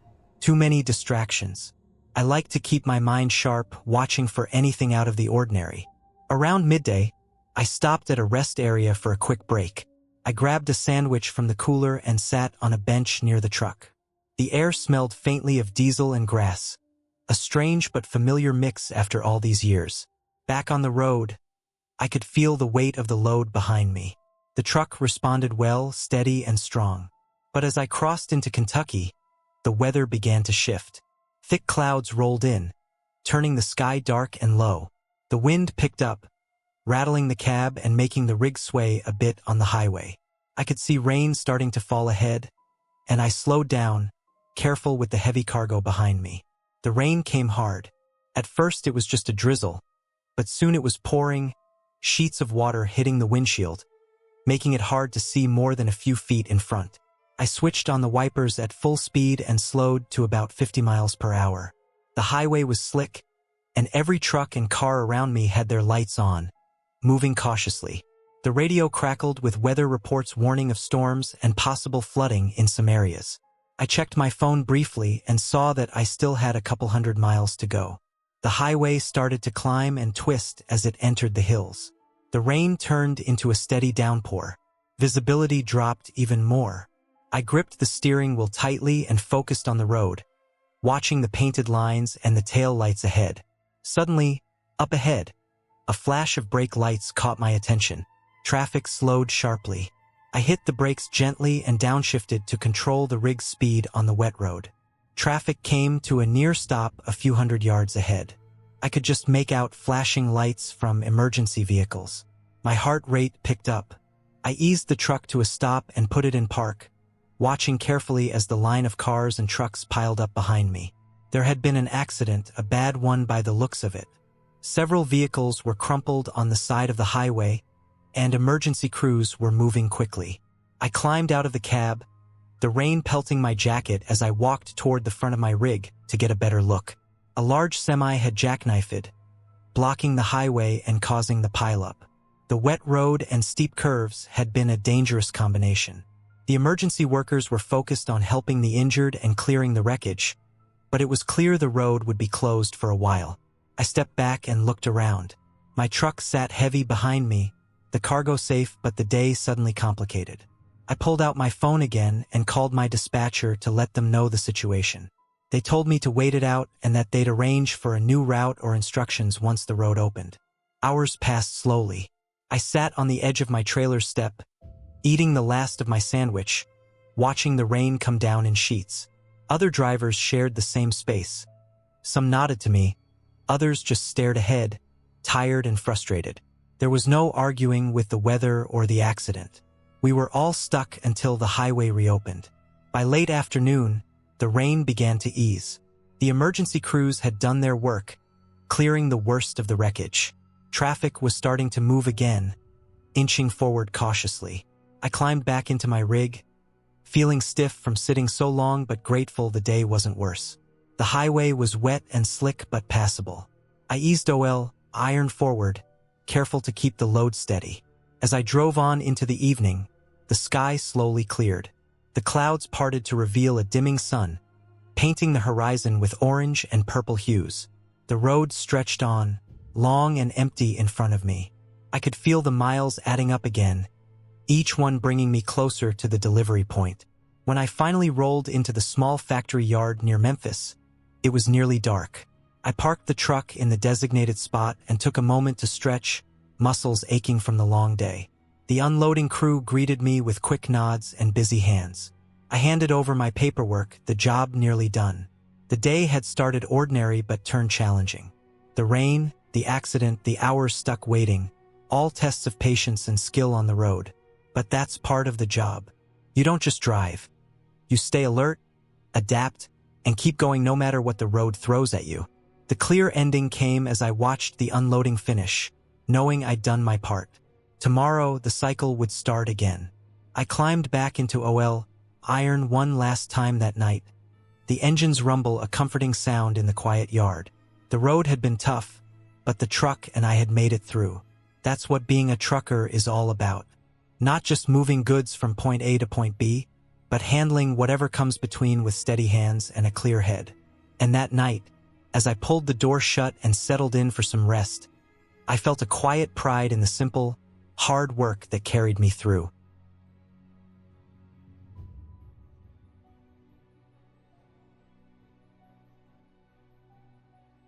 I had been on the road for hours, the sun hanging low but still burning through the cracked windshield of my old rig.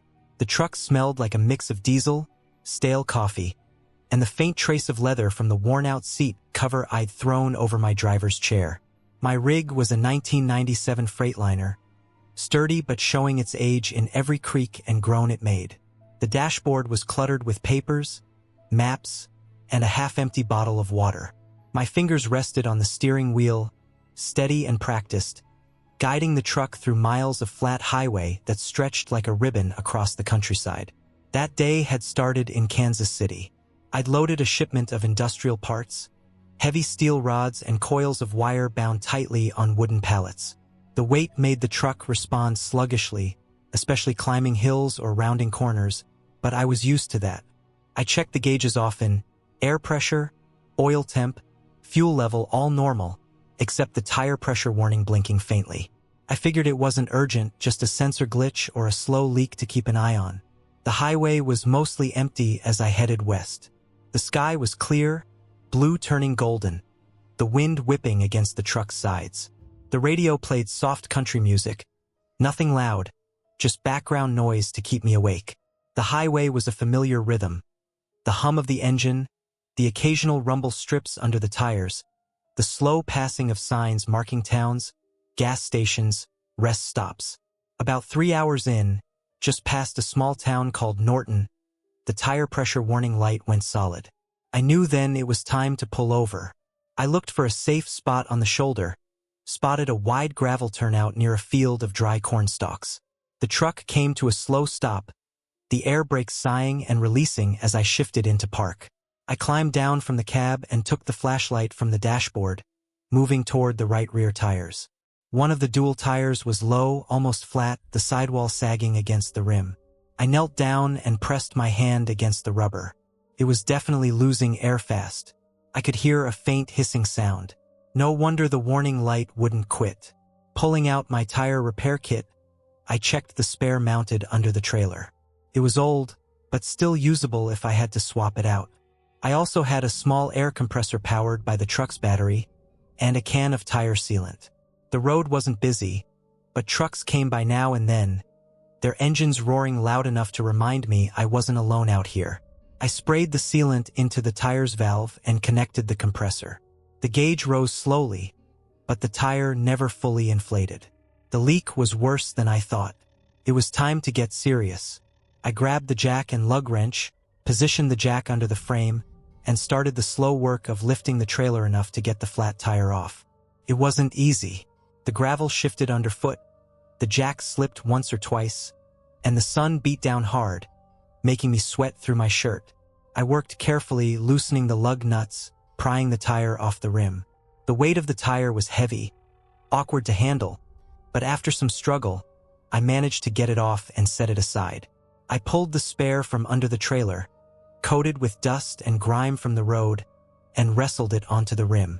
The lugs went on stiffly, but after tightening them in a star pattern, I lowered the jack slowly and removed it. I double-checked the tightness of the nuts once the tire touched the ground, then packed up the tools. Back in the cab, I fired up the engine again and pulled back onto the highway. The steering felt different now, lighter on that side. I glanced at the gauges, the tire pressure light was off. Good. But the day was getting late, and the long stretch ahead still loomed. I looked at the GPS. I still had about 300 miles to cover before the drop-off in Denver. It was a long haul, but I was determined to make it on time. The evening settled in, the sky deepening to shades of pink and purple.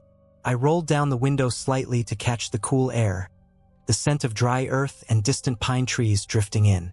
The road wound through hills now, a change from the flat plains earlier. About an hour later, the truck started to feel off. The engine was running rough, a faint knocking sound coming from the front. I eased off the accelerator, the RPMs dropping. The temperature gauge was inching higher.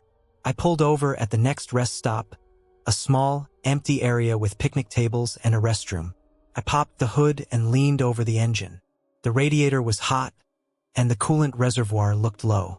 I didn't have much water left, just what was in the bottle from earlier. I poured some into the radiator, careful not to burn myself. I knew the cooling system could be tricky. Overheating could mean serious engine trouble. After a few minutes, the temperature gauge went down a bit. I decided to call dispatch and explain the delay. The connection was spotty out here, but I got through. They told me to keep an eye on it and find a garage as soon as possible in Denver. Back in the cab, I started the truck again. The engine hummed steadier now, and I felt a little better. I started down the highway, driving slower, paying attention to the gauges. Night fully fell, and the road was lit only by my headlights and the occasional blinking of roadside markers. I could feel the tiredness creeping in. My eyes stung, and my back ached from sitting so long. I turned on the cruise control and focused on keeping the rig steady. Somewhere past a small town called Limon, I saw the glow of lights ahead. Denver was close. The highway widened, traffic picking up as I approached the city outskirts. Finally, after what felt like an eternity, I reached the warehouse where I was supposed to drop off the cargo. The parking lot was big, with bright lights and a few trucks already parked. I eased the rig into the unloading dock, careful not to hit the edges. The dock workers checked my paperwork, scanned the pallets, and confirmed the delivery. I shut off the engine and let out a long breath. The trip had been rough, tire trouble, engine overheating, long hours on the road, but I'd made it. The cargo was safe, and the clock still showed I was on schedule. I took a moment to stretch my legs, the cool night air fresh against my skin. I looked up at the clear sky, the city lights flickering behind the warehouse. Tomorrow I would head back on the road again. But for now, I felt the quiet satisfaction of a job well done. The truck might be old, the road long, and the challenges many, but this was the life I knew, the life I chose. Real, hard, and steady. And that night, as I locked the cab and walked toward the small motel nearby, I knew I was ready for whatever miles lay ahead. Because in the end, it's not just about the road. It's about the drive, the grit, and the will to keep moving forward no matter what.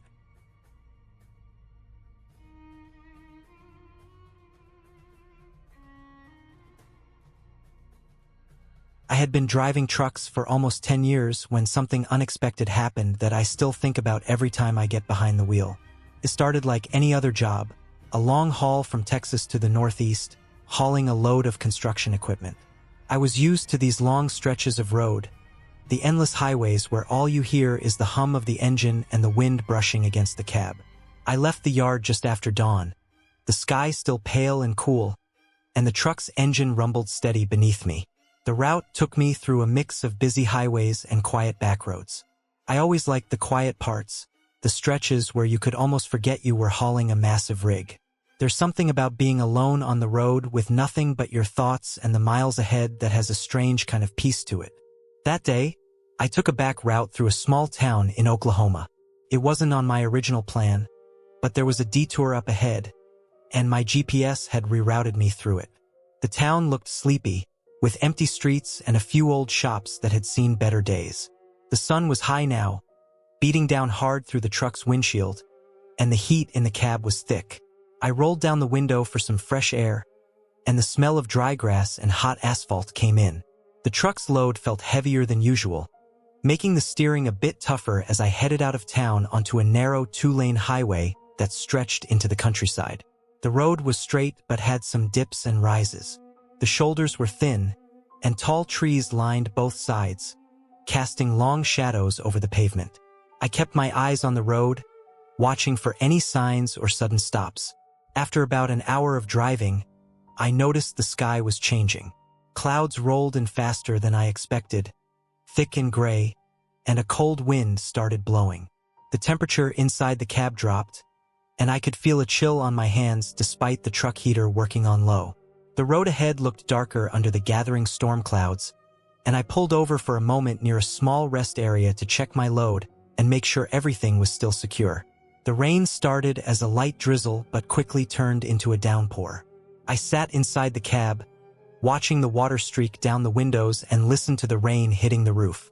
The wipers worked hard to keep the windshield clear, but visibility was poor. I decided to wait it out for a bit. It was safer to stop than risk slipping on wet roads, especially with a heavy load. After about 20 minutes, the rain slowed to a steady fall, and I decided to get back on the road. The highway was slick, and the trees on either side looked wet and dark.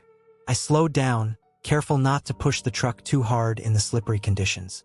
The cab felt colder now, and the air inside had that damp smell that comes from rain mixing with the engine heat. About 20 miles later, the storm started to let up. The clouds were breaking apart, and patches of blue sky appeared here and there. I felt a little better as the sun peeked through, warming the cab again. That's when I noticed something unusual. The truck's dashboard lights flickered for a moment, and then the engine made a strange noise, a kind of low grinding sound that didn't belong.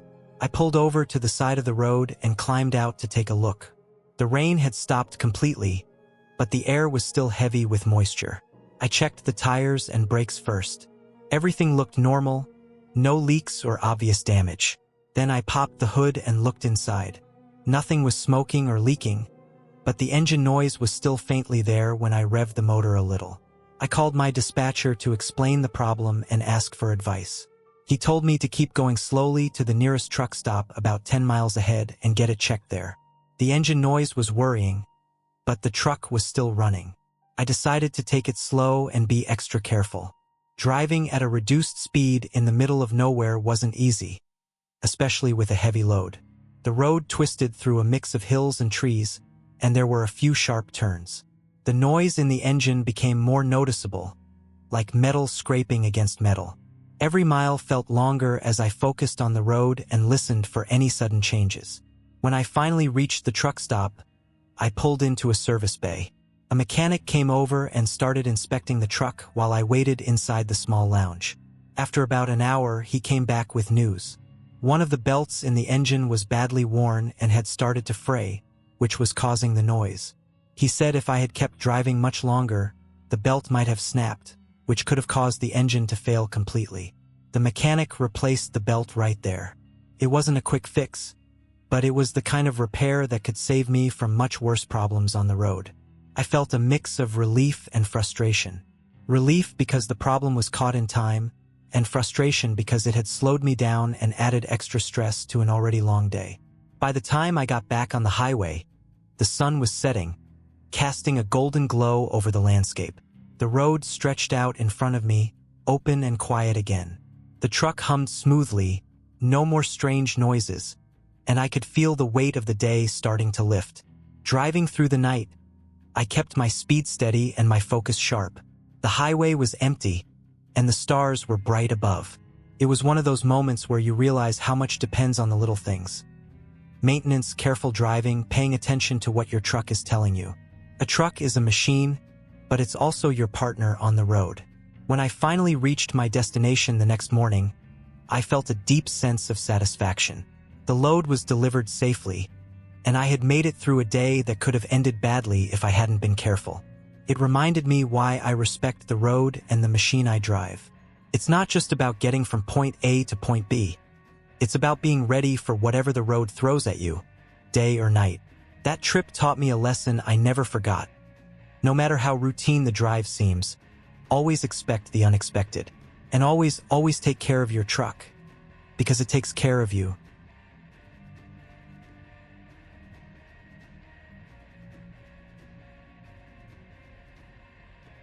I started my day like any other, pulling out of the truck stop before dawn. The sky was still dark, with only a faint orange glow on the horizon. The road stretched out before me, empty and quiet. I was hauling a load of fresh produce from California to a warehouse in the Midwest. A long trip, but a route I'd done many times before. The rig felt solid under me, my old but reliable Peterbilt, with its deep rumble and steady power. I checked my mirrors, shifted into gear, and eased onto the highway. The first few hours went by smoothly. The roads were clear, the traffic light, and the weather mild. The cab was quiet except for the soft hum of the engine and the occasional crackle from the CB radio. I kept my eyes on the road, hands steady on the wheel. I liked driving at this time of day, when the world was just waking up and everything felt still. The miles slipped behind me one after another, the scenery changing slowly as I crossed from California's dry edges into the greener valleys of Arizona. I stopped at a rest area just before noon to stretch my legs and grab a quick bite. The air was warmer now, the sun climbing high in the sky, beating down through the windshield. I locked the doors, climbed down from the cab, and took a deep breath. The highway noise was faint but constant. Trucks rolling past, tires humming on the asphalt, engines idling in the distance. After a few minutes of walking, I returned to the truck, poured some water into a bottle, and checked my load. Everything looked good. The trailer doors were sealed tight, no signs of damage or shifting cargo. Back on the road, the day grew hotter. By mid-afternoon, the temperature inside the cab was rising despite the air conditioning. I cracked a window just a little to let some fresh air in. The landscape around me had changed again. Flatter now, with stretches of dry grass and scattered trees. I passed small towns and billboards advertising local diners and motels, places I'd stopped before. The highway was busier here, with cars and trucks weaving through the lanes, some drivers in a hurry, others just taking their time. Around 3 in the afternoon, I noticed the truck ahead was swerving slightly. The driver wasn't keeping a steady line, drifting from one side of the lane to the other. I kept a safe distance, watching carefully. A few moments later, the vehicle started to slow down, then pulled off onto the shoulder. I slowed as I passed, glancing in my mirrors to make sure the driver was okay. There was no sign of emergency vehicles or anyone else around. I kept going, thinking about how many times I'd seen things like that on the road. People getting tired, distracted, or caught off guard. It was part of the job, watching not just my own rig but the other vehicles around me. You had to stay alert, especially on long hauls like this one. By late afternoon, the sun was beginning to dip toward the horizon. The light softened, casting long shadows over the fields and hills. I turned on the truck's headlights as the sky darkened. The traffic started to thin out again, the highway quieting after the afternoon rush. I checked my schedule. I had to reach a truck stop about 100 miles ahead to rest overnight before the final leg of the journey tomorrow. I still had time, but not much. Driving through the early evening, I noticed a construction zone ahead. The signs warned of lane closures and reduced speed limits. I slowed the truck, moving carefully through the cones and barriers. The workers were visible in their bright vests, waving me through with clear signals. The road surface was rough, and the bumps shook the cab a little, but nothing out of the ordinary. Still, I took my time, no point risking a fine or damage to the truck.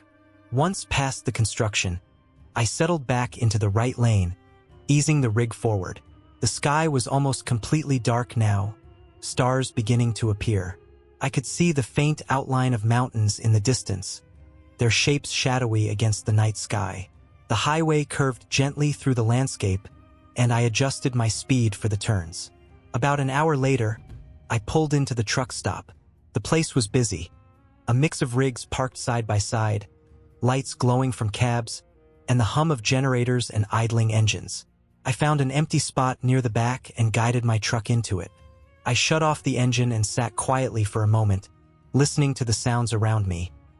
The distant murmur of voices, the occasional beep of reversing trucks, the rustle of the wind through the trees lining the lot. Inside the cab, I checked my paperwork, logged my hours, and prepared for the night. The bed in the sleeper was narrow but comfortable enough. I unpacked a few things, a clean shirt, some snacks, my water bottle. I locked the doors and pulled the curtains closed. The air conditioner hummed softly, keeping the cab cool. I lay back and stared at the ceiling, letting my mind drift. The long hours on the road could wear you down, but there was something peaceful about the solitude. No rush, no noise except what you wanted to hear. Just the steady rhythm of your breathing and the quiet of the night. After a while, I fell asleep, knowing I'd be up early again to finish the drive.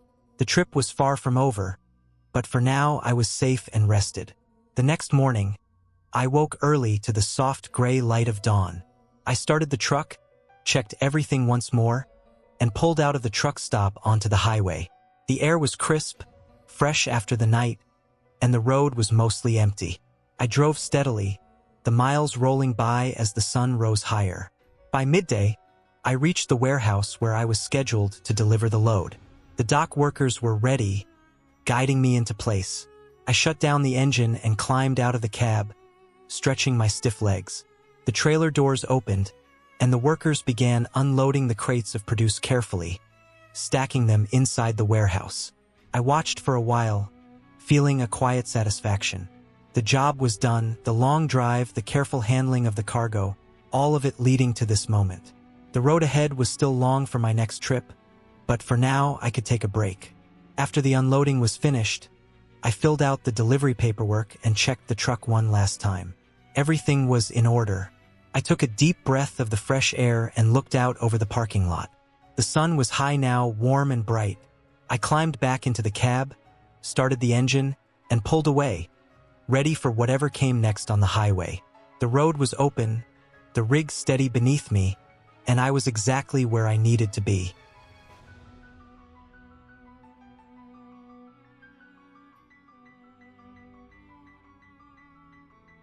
I was driving my rig on a long haul from Texas to Ohio, hauling a load of fresh produce.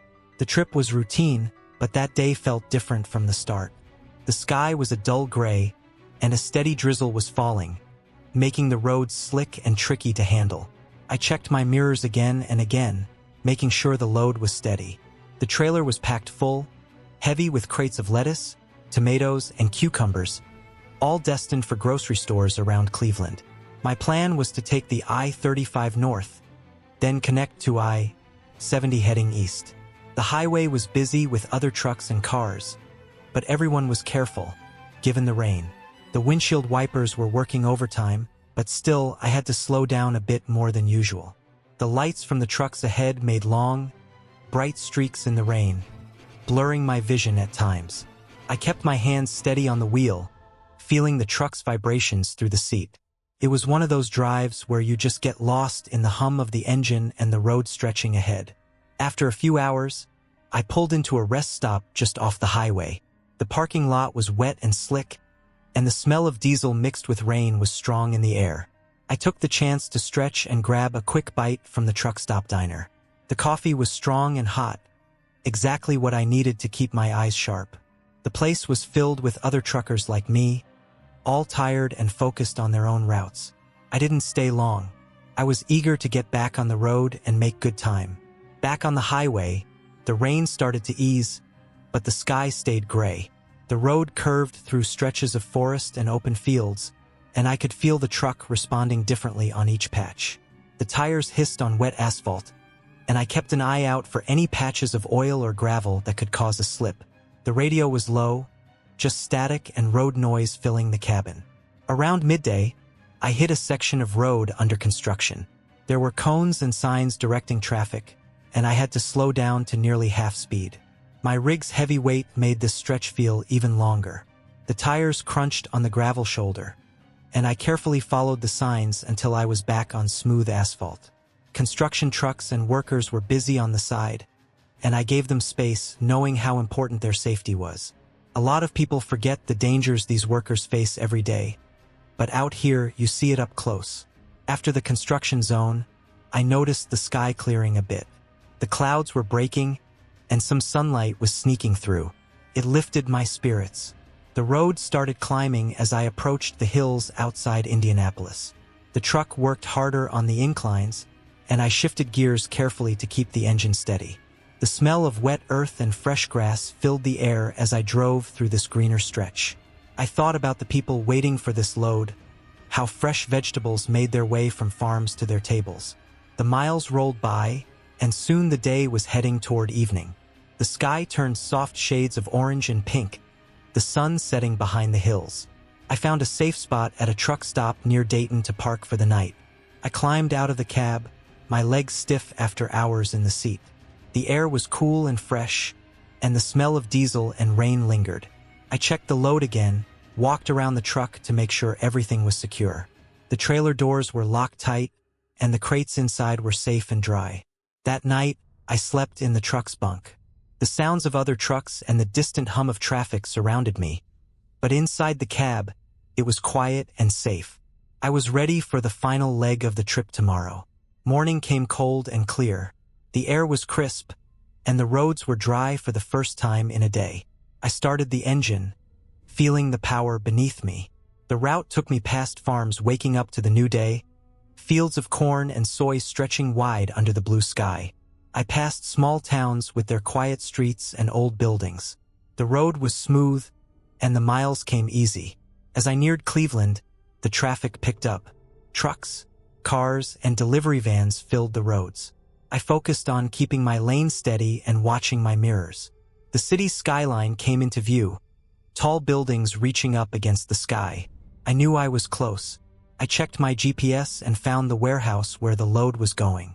The route took me through busy streets, past traffic lights and intersections. Finally, I arrived at the loading dock. The workers were ready, and I pulled the rig into position. They started unloading the crates carefully, stacking them for delivery to stores. I watched, making sure everything was handled properly. The fresh produce looked good, no signs of damage from the long drive. I felt a quiet satisfaction knowing this load would help feed people in the city. After the unloading was done, I filled out the paperwork and checked the truck one last time. The trailer was empty now, and I felt the weight lifted from the rig. The sun was high, shining warm and bright. I took a moment to stretch and breathe in the city air. The trip had been long and tiring, but everything went smoothly. No surprises, no accidents, just the steady work of driving and delivering. I climbed back into the cab, ready to start the next job. The road ahead was waiting, full of miles and stories yet to come. But for now, I felt good knowing I had done my part. The rig rumbled to life, and I pulled away from the dock, heading toward the next destination, the highway stretching out ahead like a promise. That day, I was reminded that trucking isn't just about driving. It's about being part of a chain that keeps the world moving. It's hard work, long hours, and sometimes lonely roads.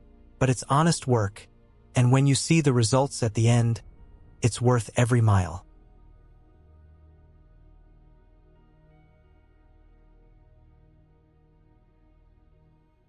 I was hauling a load from Texas to the Midwest, a long run that would take me through small towns and stretches of highway where the only thing you see for miles is flat land and sky. The cargo was nothing special, a shipment of machinery parts for a factory up north, but it was the kind of trip that tests you in quiet ways.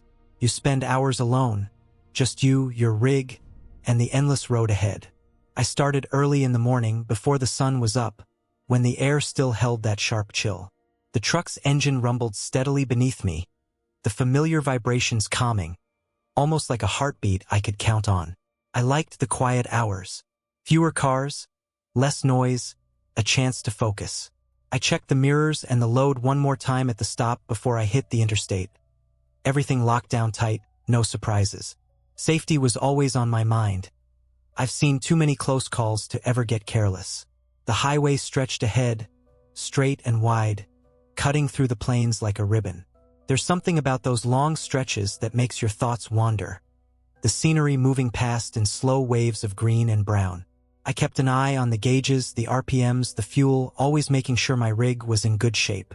The road was smooth, and the weather was clear, the sky a pale blue that slowly grew brighter as the sun climbed. Around midday, I stopped at a truck stop to refuel and grab some food. The place was busy with other truckers, but I kept to myself, knowing the clock was ticking. I wasn't just racing against time. I was racing against the clock of how long I could keep my body alert and ready. Long hauls can wear you down if you're not careful. I filled the tank, checked my oil and tires, and grabbed a sandwich from the counter. The food was nothing special, just a cold sandwich and a soda, but it was enough to keep me going. Back on the road, I settled into a rhythm. The sun was high now, beating down through the windshield and warming the cab. I cracked the window a little for fresh air, the smell of dry grass and dust mixing with the scent of diesel. I could see other trucks in the distance, some coming toward me, others moving away. It felt like we were all part of some quiet, endless dance, each of us carrying our own burdens. As I passed through a small town, I noticed the road narrowing.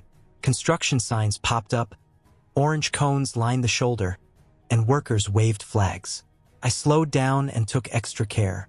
The trucks behind me honked impatiently, but safety came first. The roadwork lasted a few miles, with rough patches and gravel, making the ride bumpier. I could feel the rig shifting under me, and I kept my hands steady on the wheel. After the construction, the road opened back up, smooth and clear again. I pushed the accelerator a bit, trying to make up for lost time. The sun was dipping lower now, casting long shadows over the fields. I knew I still had a couple hundred miles to go before my stop for the night, and the hours of driving ahead would stretch into darkness. Night driving always changes things. The headlights cut through the dark, but beyond the beams, everything disappeared into black. The quiet hum of the engine and the steady rhythm of the tires on the pavement became sharper, more focused. I had to be extra alert, scanning the road for any signs of trouble. Wildlife crossing, broken down vehicles, anything unexpected. Fatigue was the enemy, but I kept my mind sharp, reminding myself why I do this job. The temperature dropped as the night grew colder. I turned on the heater to keep the cab warm, but the chill still found its way inside. I pulled my jacket tighter around me and kept my eyes on the road.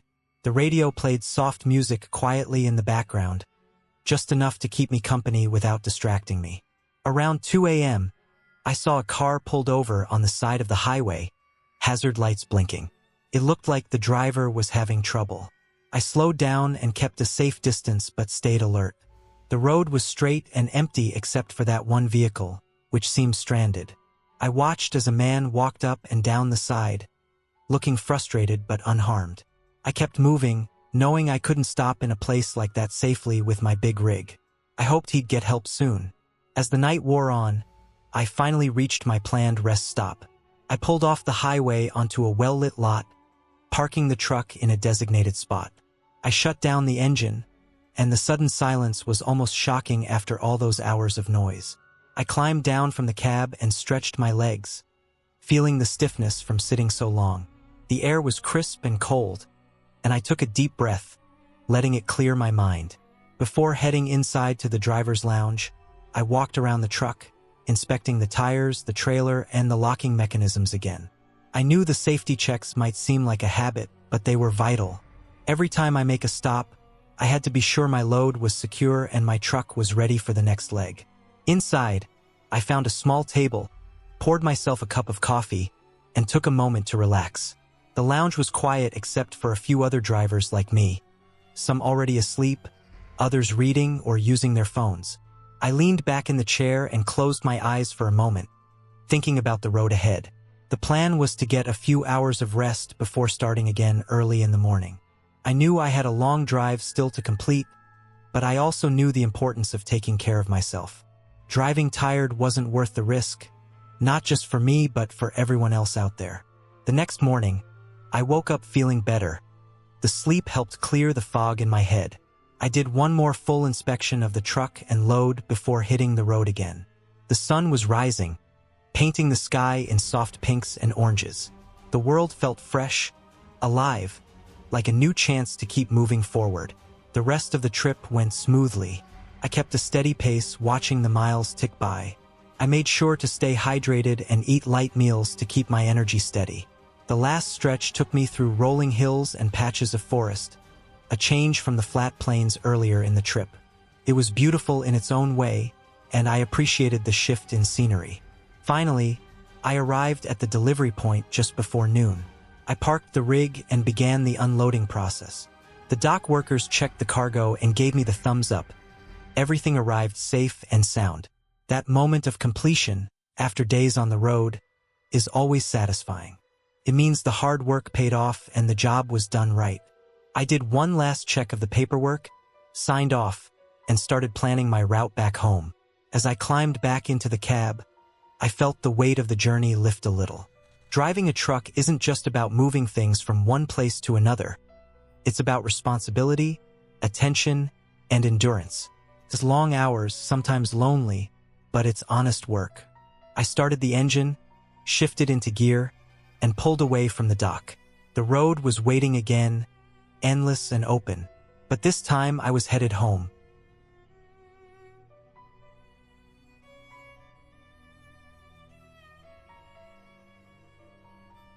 I was hauling a load from Texas up to the Midwest, a long stretch of highway that cut through endless fields and small towns that looked like they hadn't changed much in decades. The sun was just starting to rise, painting the sky with streaks of orange and pink, and the road was quiet except for the hum of my rig's engine and the steady rhythm of the tires on the asphalt. I always liked this part of the trip, when the world felt still and I could just focus on the road ahead, the miles ticking by one after the other. The truck was a beast, an old Freightliner I'd been driving for years. It wasn't the newest or the fanciest, but it ran solid and felt like an extension of me when I was behind the wheel. The load was simple, pallets of machinery parts, nothing fragile but expensive enough that I had to be careful not to slam on the brakes or jerk the steering too hard. I kept a steady speed, somewhere between 60 and 65 miles per hour, just enough to make good time but not so fast that I risked trouble. As I drove, I passed a few other trucks, some heading the other way, some pulling off at exits or rest stops. There was a rhythm to it, a kind of quiet brotherhood on the road that didn't need words. We all knew the rules, the dangers, the long hours.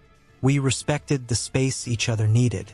Around midday, I pulled off at a truck stop just past a small town in Oklahoma. The place was packed. Other drivers grabbing food, stretching their legs, or just sitting in their rigs, waiting for their next assignment. I parked my rig in a corner spot and went inside to grab a quick sandwich and some coffee. The diner was a little worn down, the kind of place that had seen better days but still had a warm, lived-in feel. The walls were decorated with old photos of trucks and highways, and the smell of frying bacon and fresh coffee filled the air. I sat at the counter, ate my sandwich slowly, and watched the other drivers come and go. Most of them kept to themselves, just like me. Trucking was a solitary job for the most part, and I liked it that way. The quiet helped me think. Back on the road, the afternoon light was harsh and bright. I kept my eyes on the road, scanning for anything unusual. Driving a big rig means always watching for the little things. A sudden stop ahead, a loose load on a trailer, a sharp turn you have to slow for. On a straight highway, it's easy to get complacent, but I always reminded myself to stay sharp. About 2 hours later, near dusk, I started feeling tired. The miles had been long, and my body ached from sitting in the same position. I knew I needed to find a place to stop for the night. The plan was to rest at a way station that was open 24/7, somewhere near the Kansas border. I pulled off the highway, checked my maps on the dashboard, and made my way to the way station entrance. The way station was quiet and mostly empty. A few trucks were parked under dim lights, their drivers getting some sleep before hitting the road again. I backed my rig into a spot near the far end and shut down the engine. The sudden silence was almost jarring after hours of steady noise. I stretched out my legs and climbed out of the cab. The cool evening air felt good on my skin, and I took a deep breath. Inside the cab, I set my alarm for 4 hours and laid down on the bunk. The mattress wasn't the most comfortable, but after a long day, I was out cold in minutes. When the alarm went off, I felt groggy but better. I started the engine, did my pre-trip check, and got back on the road. The night was dark but clear, the highway lit only by the headlights and the occasional glow of distant towns. As I drove through the night, the world outside seemed different. The silence was deeper, and the air colder. Sometimes I saw headlights in the distance, but mostly it was just me and the endless ribbon of road. The truck's cab was warm, and I had a radio playing softly, just enough to keep me company without distracting me. Hours passed, the landscape changing subtly as I crossed state lines. By early morning, I was close to my destination, a warehouse on the outskirts of a city in Illinois. The sun was just starting to peek over the horizon again. I pulled up to the loading dock, ready to unload the pallets and finish my delivery.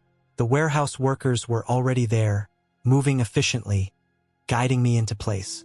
Unloading went smoothly. The forklift operators were professional, careful with the machinery parts, and we worked together like a well-oiled machine. Once everything was off the trailer, I double-checked my paperwork and prepared for the return trip. The delivery was on time, and the load intact, no surprises. Before leaving, I grabbed a coffee from the small shop inside the warehouse. It was the kind of break that felt good after hours on the road. I stretched my legs outside, feeling the cool morning air on my face. The city was waking up, cars starting to fill the streets, people rushing to work. It was a different world from the long stretches of empty highway I'd been driving through. Driving back, I reflected on the trip. It was a typical run, nothing flashy or dramatic, but it reminded me of why I liked trucking. The freedom, the solitude, the challenge. Every trip had its own rhythm, its own story, even if it wasn't always obvious at first.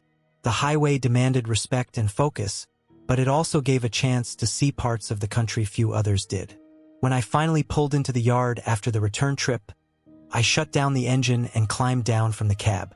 The sun was high in the sky now, and the day was warm. I checked the truck over one last time, making sure everything was in order for the next load. It was a job that required care and responsibility, but I took pride in it. The rig was my tool, my livelihood, and my companion on the long, lonely road. That day, like many others, ended with a sense of satisfaction. The miles behind me were proof of work done well. I locked up the truck and headed home, ready to rest and prepare for the next trip. The road would be waiting tomorrow, and I'd be ready to face it again. Steady hands on the wheel, eyes on the horizon, and a mind clear and focused on the road ahead.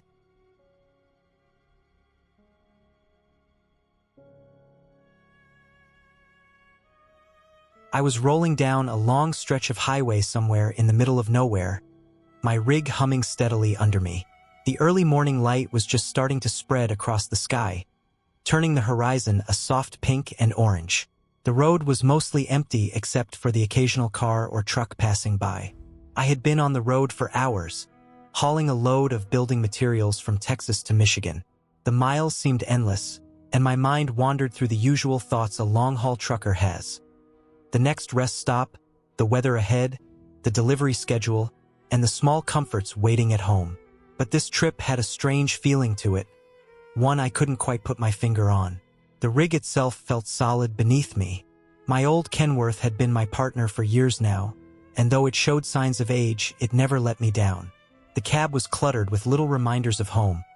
A faded photo of my daughter taped near the dashboard, a worn baseball cap hanging on a hook, and a thermos that had seen better days but still kept my coffee hot. The scent of diesel and leather filled the cab, mixed with the faint smell of pine air freshener. The highway stretched straight ahead, lined by thick forests on both sides. The trees looked dark and dense, shadows creeping across the road. The sun was rising steadily, but the light had not yet fully reached the ground. The temperature was cool. The windows cracked open just enough to let in fresh air without causing too much noise. The steady vibration of the engine was comforting, like the heartbeat of a machine alive and working in tune with me. Suddenly, my eyes caught something unusual in the distance. At the edge of the road, there was a car pulled over, its hazard lights blinking faintly. I slowed down a bit as I passed by, curiosity mixed with caution. The car looked older, the paint chipped and faded. No one was visible inside or around it. I kept driving, the image lingering in my mind, though I didn't think much of it. It wasn't uncommon to see stranded vehicles on highways like this. Hours went by and the landscape began to change. The trees gave way to open fields and rolling hills, dotted with small farms and old barns. The roads narrowed and winded through the countryside. I checked my fuel gauge and decided I would stop soon for a refill and a short break. I spotted a small gas station tucked beside the road, its pumps looking worn but functional. I pulled in, parked the rig, and stepped out into the cool morning air. The silence around the station was thick, almost too quiet, the kind of quiet you notice only when you stop moving. I filled up the tank, checked the tires, and grabbed a cold drink from the small store inside. The cashier was a middle-aged man who barely glanced up as I paid. The whole place had a forgotten feel, like it hadn't seen much traffic lately. Back on the road, I felt a slight sense of unease, though I tried to shake it off. The miles were stretching behind me, but the destination was still far ahead. As afternoon approached, the weather began to change. Dark clouds rolled in from the west, thickening and blocking out the sun. A strong wind picked up, causing the rig to sway slightly on the highway. I adjusted my speed and kept both hands firmly on the wheel. The rain came down hard, pounding on the windshield like a drum. Visibility dropped to almost nothing. The wipers worked overtime, but the heavy sheets of water blurred everything outside. I had to slow down significantly, my eyes scanning the road and mirrors constantly. The headlights of other vehicles were smeared by the rain, appearing as glowing smudges in the gloom. Then, just ahead, the highway curved sharply. I could barely see the turn until I was almost on it. I eased into the bend, the tires slipping slightly on the wet pavement. The rig groaned as I fought the steering wheel, fighting the pull of the wind and slick road. For a moment, I felt the familiar adrenaline surge, the sharp focus that comes when everything is on the line. The trailer swayed, but I managed to keep it steady. After the curve, the rain began to ease. The clouds thinned a bit, and the sun tried to break through. I pulled over at a rest area to catch my breath and check the rig for any damage.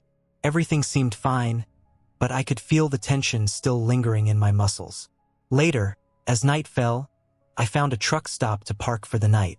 I was tired, the kind of bone-deep tired that comes from hours of concentration and the constant battle with the elements. I climbed out of the cab and stretched, feeling the cold night air hit my face. The parking lot was full of other rigs, each with their own stories and journeys. Inside the diner, the smell of fried food and strong coffee wrapped around me like a familiar blanket. I ordered a meal, sitting alone at a booth by the window, watching trucks come and go. The chatter and noise of the place was comforting after the long silence on the road. Before heading back to the cab, I took a moment to check my schedule and the weather for tomorrow. The forecast showed clearer skies and mild temperatures. I felt a small relief knowing the worst of the storm was behind me. That night, I slept soundly in the small bunk of my truck, the engine ticking softly as it cooled down. I dreamed of open roads, the steady rhythm of tires on asphalt, and the quiet peace that comes with the miles behind the wheel. The next morning, I hit the road again, the rig running smoothly and the sky bright with promise. The strange feelings from the day before had faded. I focused on the road ahead, the weight of the load balanced beneath me, and the steady hum of the engine as my only company. I knew there would be more long days and hard nights ahead, but that was the life I had chosen. A life on the highway, moving forward mile by mile, toward the next destination, the next stop, and the next story waiting to unfold.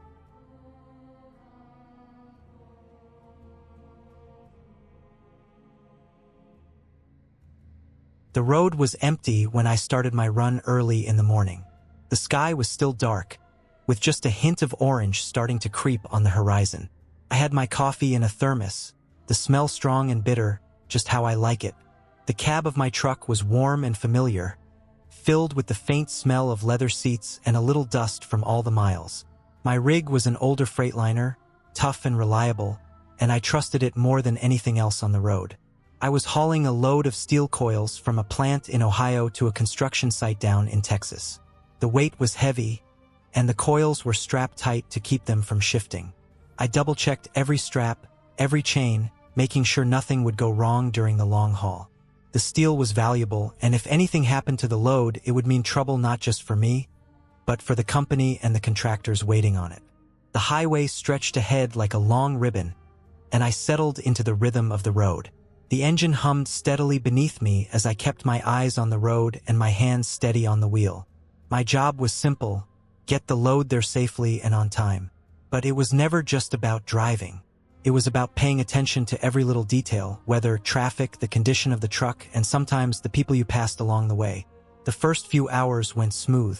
The sky brightened, and the early morning mist started to clear. I passed through small towns, watching the local life unfold as people started their day. Farms with tractors in the fields, old diners opening their doors, and the occasional deer crossing the roadside. I always respected the quiet moments like these. They reminded me that life went on outside the cab, even while I was locked into my route and schedule. Around midday, I pulled into a rest stop near Arkansas to stretch my legs and grab some food. The parking lot was filled with other trucks, and the sound of engines idling mixed with the occasional shout from drivers talking about the road ahead. I checked my truck again, making sure the load was still secure. It never failed to amaze me how much trust you had to put in those straps and chains. One loose link could spell disaster. Back on the road, the weather started to change. Dark clouds rolled in from the west, and I could feel the wind picking up. I kept an eye on the sky, knowing that storms could turn a simple drive into a dangerous challenge. It wasn't long before the rain began. At first just a light drizzle, then turning into a steady downpour that blurred the windshield and made the road slick. I slowed down and turned on the wipers full blast. Even with all the caution, the road was slippery, and I had to be extra careful not to let the heavy load swing or slide. The hours passed slowly, but the rain didn't let up. I could hear it pounding on the roof of the cab, a steady drumbeat that made the trip feel endless. The truck's tires hissed on the wet pavement, and I kept my distance from the cars ahead. The highway was less crowded now, but I was alert to every sound and movement. In bad weather, accidents happen fast, and it was my job to avoid being part of one. Late in the afternoon, the storm finally passed. The sky opened up to reveal a clear, darkening blue, and the air smelled fresh and clean. The sun was low now, casting long shadows across the road. I was tired, but there was still a good stretch left to go before I could call it a day. I pulled into a truck stop just before sunset, ready to refuel and get some rest. The diesel pump hissed as I filled the tank, and I took a moment to look over the truck. The load was still secure, the tires looked good, and the engine was running smooth. It was one of those moments when you feel a little pride in your work. A long day on the road, but everything holding together like it should. Inside the truck stop, the smell of food and the buzz of other drivers filled the air. I grabbed a quick bite and settled in to plan the rest of the trip. The last leg would take me across Texas through some winding roads and small towns. I knew I had to stay focused, especially with the heavy steel coils in the back. The next morning, I was back on the road just as the sun rose. The heat was starting to build, and the Texas landscape stretched out wide and dry. The long stretches of highway rolled past, and I kept my mind sharp. Trucking wasn't just about driving, it was about constant awareness. Every turn, every hill, every stop mattered. As I drove, I noticed a small problem, a slight wobble in the trailer. I pulled over at a safe spot and got out to check. The straps looked tight, but one of the trailer's tires had a slow leak. It wasn't flat yet, but it needed attention fast. I grabbed my tire gauge and air compressor from the truck's toolbox and got to work. I aired it up enough to keep going but knew I had to get to a mechanic soon. The delay cost me some time, but safety came first. I called the dispatcher and explained the situation. They arranged for a service stop ahead, and I adjusted my schedule. It was frustrating, but in trucking, these things happen. You learn to handle problems as they come and keep moving forward. By late afternoon, I finally rolled into the delivery site. The sun was low, casting a warm golden light over the construction area. I backed the trailer into place with care, making sure the spot was level and the ground stable. The steel coils would be unloaded by a crane, and I watched as the workers carefully lifted each coil off the trailer. It was a satisfying end to a long trip. The load was intact, the truck still running strong, and I had done my job well. I checked the paperwork, signed off on the delivery, and headed to the office to report in. The dispatcher told me to take the night off and rest before the next run. That night, as I settled into a motel bed, I thought about the day's drive. It wasn't glamorous or exciting, but it was real. It was about responsibility, hard work, and the steady rhythm of miles rolling under big wheels. The road had tested me, but I had met every challenge without trouble. The next day, I would get back on the highway again. But for now, I was content. The truck was parked, the load delivered, and the day's work behind me. That was trucking, the long road, the steady grind, and the simple satisfaction of a job done right.